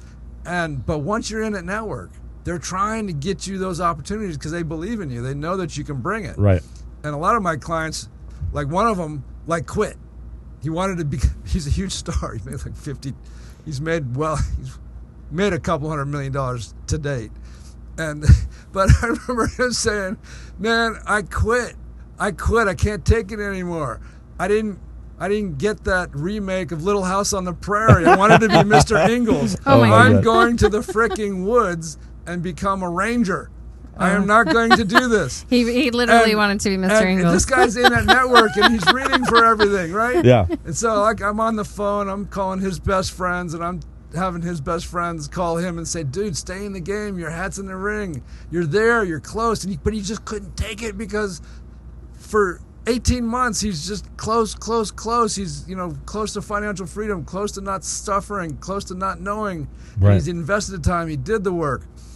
And the guy goes, what does every actor do when they're struggling? This guy wanted to go become a forest ranger, or they get their real estate license, right? Yeah, exactly. Right. So he's like, fuck it, I'm gonna go get my real estate license. I'm gonna go become a ranger and hang out and just take care of the bears and shit. And this guy gets a call from J.J. Abrams, right? Wow. And they need a guy that speaks that's a New Yorker. He's got a New York accent, and my client goes in there for J.J. Abrams, and he blows the audition. Ugh. He fucks it up. I worked with him. I went out to the desert with him because he was so nervous. He was like freaking out. So we actually took a weekend out to try to calm him down. So he went back in for the final callback. He'd be ready. And he went in there, and it was so, he put so much pressure on himself, and he blew the audition, right? Oh. So he knew he blew the audition. So at the end of the audition, he fucking boots the chair across the room, right? Fuck it, I'm out of here. And Abrams is like, that's it, that's the guy. He's got it. He got it. And he launched his career on Lost, and then he hasn't stopped working since. That's awesome. But there's a guy that was on the cusp that I recognized it. I knew where I was at when I was at that point, and everybody, everybody to pull him back in to keep him in. And his girlfriend at the time was like, "You got to quit. This is a bullshit business, and this, that, and the other thing." And then of course he scores it, and all of a sudden now he's the biggest hero in the fucking world. There you go. Yeah. But that's just one example of how far the industry can push you to the edge, and at the point at which it seems darkest, you can just walk into a room and boom, They're trying to cast. They're trying to shoot something. They don't have the guy. You fit it. Boom, you're in there. Yeah, any opportunity can be the big opportunity, and it's that way in non-industry life too. Do you guys watch? Have you guys watched Barry on HBO? I haven't watched that yet. It's so good. Now Henry Winkler plays the acting coach in that show, and this is the Fonz, right? And this guy's a legend. And the producers of that show made him audition. Now, if I wanted, but they wanted him. Yeah. If I wanted Henry Winkler for something, I'd just be like, please, Henry Winkler, will you do my project? You call the agent. But Make it happen. I didn't know this. He's always number 2 to Dustin Hoffman. Oh, I can see that. So anything that he goes out for now, he's like, is Dustin Hoffman reading for it? Because if not, I'm just fucking walking away. Because I always lose out to Dustin Hoffman. I can see that. Yeah. Absolutely. So he auditioned for the part and got it. And he's this amazing acting coach. And he's taken a lot of these great real world stories of him and his acting life and put it in as being this acting coach. But it's just amazing because Harry Winkler, Lords of Flatbush. You ever see that? Yeah. One of my favorite films ever of all time. Lords of Flatbush. But it's like Stallone. They were all stars. They became all stars. Right. And that's you never know when people are going to start. And that's another thing that's kind of cool to think about. Like, everyone has their own struggle that we don't even know about. Right. You know what I mean? Everyone is. You might be a TV actor, want to be on the big screen. Right. Right. I needed more faith, and I needed to trust the process. Yeah. And had I had that one person to ground me, I probably would have held the course. I've been working on this never-ending documentary, and I'm fat again now, so I need to go back to my own documentary. But the documentary is about me having a big beard and long hair and doing the biker thug Viking roles, and said, okay, what if I shave my beard, cut my hair, and lose 100 pounds, and document that, and then what roles will I get? And I called it typecast body image in Hollywood. Wow. Well, I got bored filming myself, so I started filming other people, friends of mine, and then it turned into celebrities. So one of the coolest interviews I got was Danny Trejo, and this is a guy who trusted the process. So he is a hard-looking vato dude. He's got the tats, he's got the weathered face, he's got the long hair, and he's always, was the thug number 2, the whatever, the gangster, blah blah. But then he built it up, and then he became a franchise guy. Where he had the Machete movies, he had the Badass movies with Danny Glover. And now he's doing voiceover roles. He's doing family films. He's doing cartoons. He owns Trejo's Tacos, Trejo's Donuts. He's doing all these commercials, huge sponsorships. And he was like, no, I'm cool. I will be the gangster, whatever. And he trusted the process and was able to grow out of the typecast, And he was like, I was looking at acting as being a painter. Like, if you want me to paint that wall, I'm going to paint that wall. That's absolutely right. Or if you want me to be a tree, I'll be a tree, but I'm going to try to put some cool little leaves on it. You know what I mean? Yeah, and share a little. We were saying before you came on about the excitement, even because you did your horror film. Like, some people don't realize that part of the art form is seeing if you can do it. Right. Like seeing, oh wow, could I be this? And Thomas was in Avenged, which is kind of a gruesome film, but it's like, can I do this role? If you can share a little bit to listeners how the process for the actor and what the viewer is what is your process for the act? How do you prepare for a role? Gosh, that's a good one. I think researching the script and researching a character and trying to create a narrative of who this guy is and getting inside his head and figuring out what his story is and what his relationship is with the other characters and what he's trying to get out of the scene or the story is a big part of it. One thing I learned early on from early acting coaches was to write these fake bios, So I journal as the character. I'd say it started with Uta Hagen. I think. Yeah, that's great. And a lot of that stuff, might never get used, or the director or producer might, this is bullshit, we don't want to do that. But like you're becoming and getting into the headspace, which allows you to do what? So there's like 3 major processes to actually bring in that character to life. You got your preparation, then you need to, from that, make your choices. You need to embody those choices. But the thing that most people don't understand, doing your preparation, understanding a character is different than embodying the character. Right. And then embodying the character is different than actually sharing the character. And it's the sharing aspect that makes you an actor. Yeah. The ability to influence the room and move that energy through you into the space so that audience has that visceral, wonderful experience with you. And you know what's so crazy with film and digital film too is that, you know, in theater you have that rehearsal time, that rehearsal space, right. and you're you know, you have your pre-shows and you're, you know, you're figuring out the character.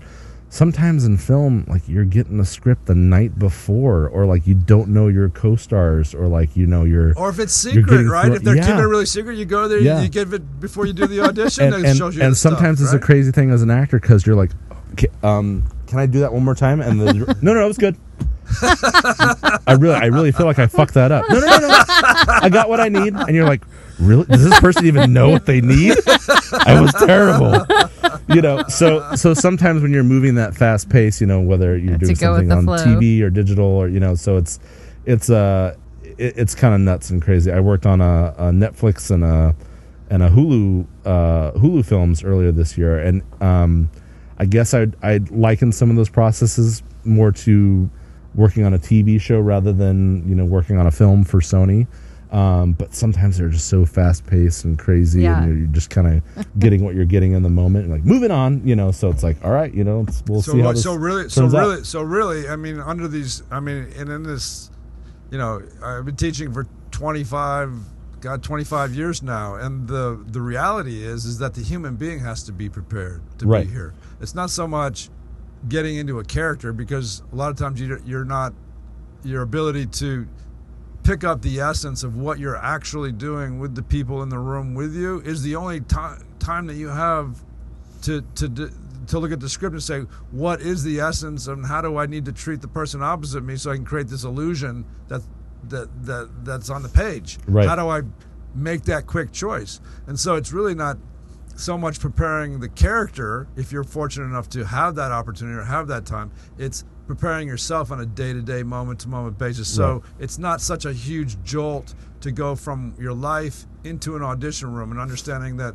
what you're really doing is bringing as much of yourself into the moment as possible, and being authentic to yourself and your own emotions and your memories and your right. And experiences. you can see how you know, this idea of a character goes away really fast, because you are the character in their eyes, and the illusion is for the audience, not for you. Right. You can't be in an illusion to create an illusion, right? And sometimes maybe who you are and what your experiences aren't right for the character. I remember doing this one audition, and I could hear everyone else yelling inside the room with this monologue, and I'm like, this guy would not be yelling. He's got these feelings. He just lost someone. He's got, like, you know, so I like totally played it opposite, and I took it down, and I felt what he was feeling in the way that I felt I would project it.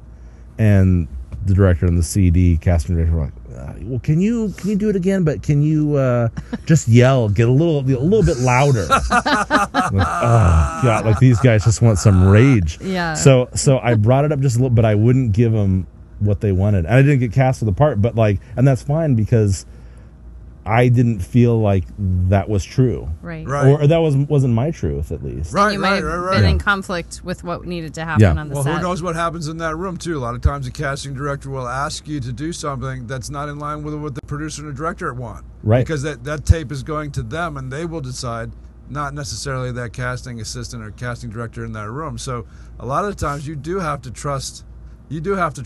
Like I've had wonderful stories with my clients who have gone into final callbacks for films or television. This has happened across the board. This has happened more times than I can even count.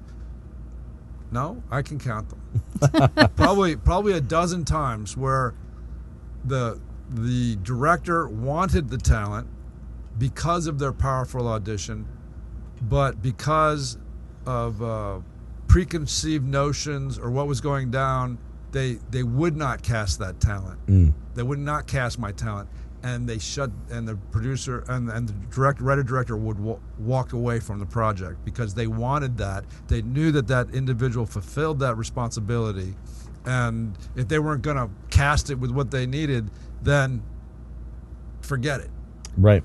And I've also had them go in there and say, you know what, we don't have a role for you in this film, but we're going to write something in because you're so damn effective. Yeah. I want you in my movie. Well, that's another thing too. How beautiful a compliment is that? That's incredible. You know, if you can go in there and make eye contact and Right. shake someone's hand and smile and bring that energy, and you can knock a performance out of the park in the room, and then have something like that happen, or say like, gosh, I've got nothing for Derek on this project, but on the next project or two later, like, yeah, he was great in the room, or he brought that energy, we want to hire him for this. So I think also for actors or people going out for what's it called when it's not an audition in real life? What is it? An interview. When you go out for an interview. Yeah. Exactly. Just know that You never know what's gonna happen. Yeah, just know that you're in there and you're giving a gift. What I mean? A lot of people walk in like wanting something from somebody else, but like you go in there and you're like, oh, I already have it, and I'm going to give that gift to someone. Yeah. And even if it doesn't work out for that experience, it can create opportunity for later. I can tell you one. I can tell you one that you're a gift. You're a gift to this industry, and this industry is lucky to have you, and your open-heartedness and your your service eyes, to others. and Like your it's really service astounding. to your so much. community and all of that stuff. How we're going to close this thing out, but is there any? We just got started, guys. Is there any, I know. It's been like is there- 5 minutes. Is there anything that you would like to share with your audience, or this filmmaking community that you haven't shared that you'd like to share? Oh yeah. I would just say, don't give up. My dad loved the movie Galaxy Quest with Tim Allen and Sigourney Weaver. Fantastic film. Yeah. And so he turned a quote from that into a family mantra of never give up, never surrender. And just be crazy, follow those dreams, follow that passion, and be able to adapt. And you were saying it so well earlier, Thomas, like, the entertainment industry is so huge, and there's all these different aspects of it, from sales to distribution to pre-production to production to behind the camera, in front of the camera, all this great things that are going on in the offices and the office space. So there's opportunity there, and there's all these huge platforms and things changing with all these different companies. So if you don't get that job at Disney, maybe you can get a job at Vice, Yeah. Maybe you can get a job at Now This, So there's all these cool companies sprouting up, and Wherever you can just get keep working, keep hustling. One thing we started with LaBaffa, and the guy who co-founded it with me is Robert Earl Ray back in 2012. One thing we tell people is, what are you doing tonight? So, I don't want to take this job, or I want to do this thing. Well, what were you going to do tonight? Were you going to just watch Netflix at home or play on your Xbox? For example, you guys have an amazing show here, and you guys are both incredibly talented people, and it was an honor and a gift for you guys to ask me to be on the show. But like, I had a long day. I could have easily just gone home and played with my new kittens. Yeah. Aw. And Yeah. and it's easy to say, oh, next week or reschedule me later, but like sometimes you just have to go. Yes, you have to say yes, and you have to take those opportunities and take the things that God's put in front of you, or the universe has put in front of you, and embrace them and say, okay, this is happening for a reason. Absolutely. And I'm going to go down this road. I'm going to open this door and see where it takes me. Yeah. And it's likewise for us. Like, you're just, even if no one else is watching live right now, like the energy exchange and the awareness is pretty exciting. I mean, for me, I'm inspired. Well, thank you guys. I'm inspired by you guys.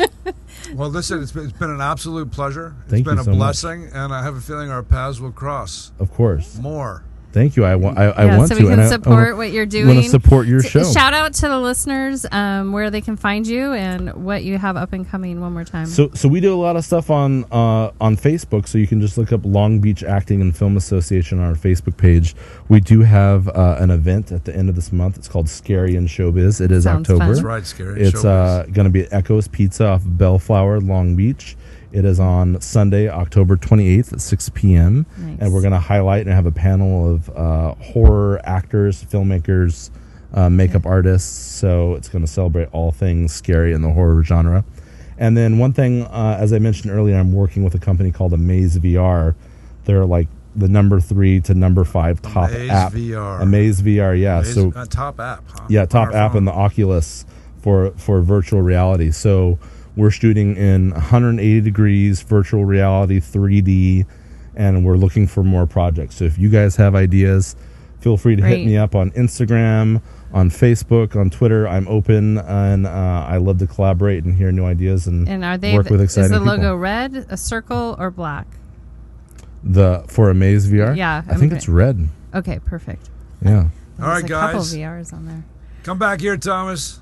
Right here. Is this one still operating? Derek, thank you for being Thank here. you guys so much. You guys are fantastic. Yeah, that was Derek Easley, ladies and gentlemen. It's been a wonderful evening, and work on those JoyScores. Whatever endeavor that you step into, try to view it with a fresh pair of eyes and pull from it what you need to remain happy, to remain steadfast, and keep evolving, keep raising those JoyScores. Thanks, guys. You guys have a great evening. We're going to go out with our little video here.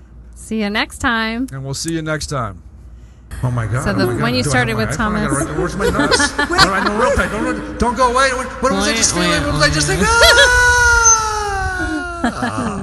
Is that how it works, Connor? Maybe. No, a little bit. I think like that. That's inspiration hits you at the most random moments, but that's a good start. Take everything in, and you just you embrace it, and you just go, all right, look, I have made it this far. I have had amazing life experiences. There's something on the other side of this that is extraordinary, and I don't know what that is. You are firing me up so much right now.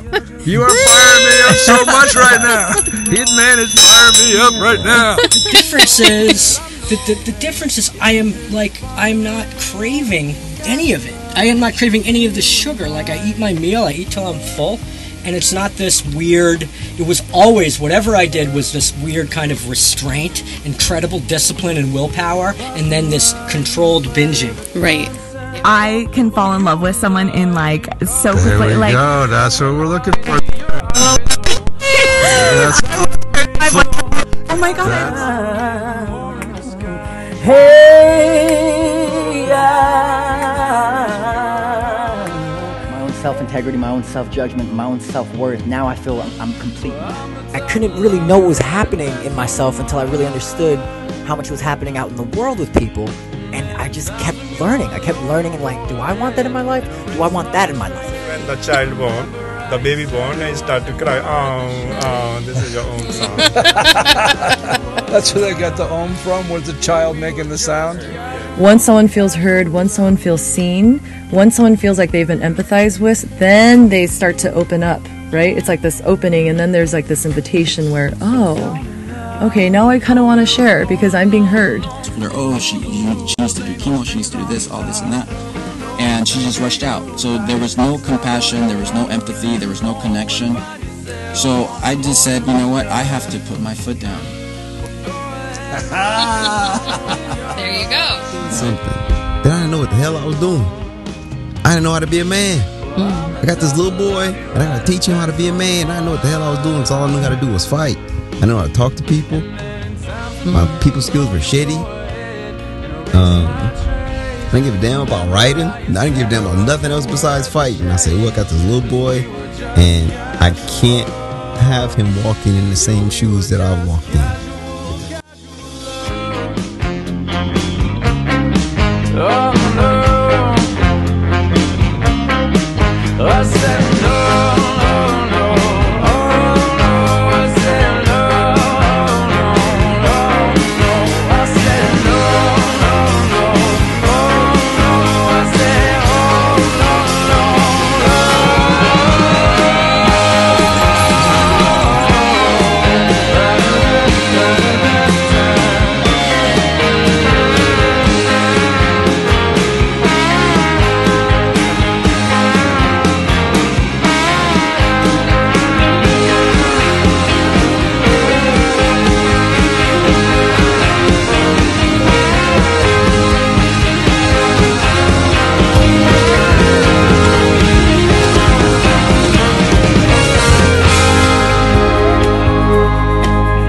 I've been told that you're just a wanderer alone. Come and go whenever you like, but you know that I know that your interest is pondering low. Casual love between you and I.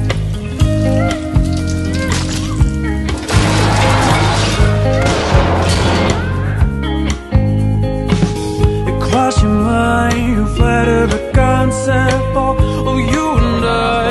Caught in your sheets, going I see your eyes, oh, oxygen's hard to breathe on.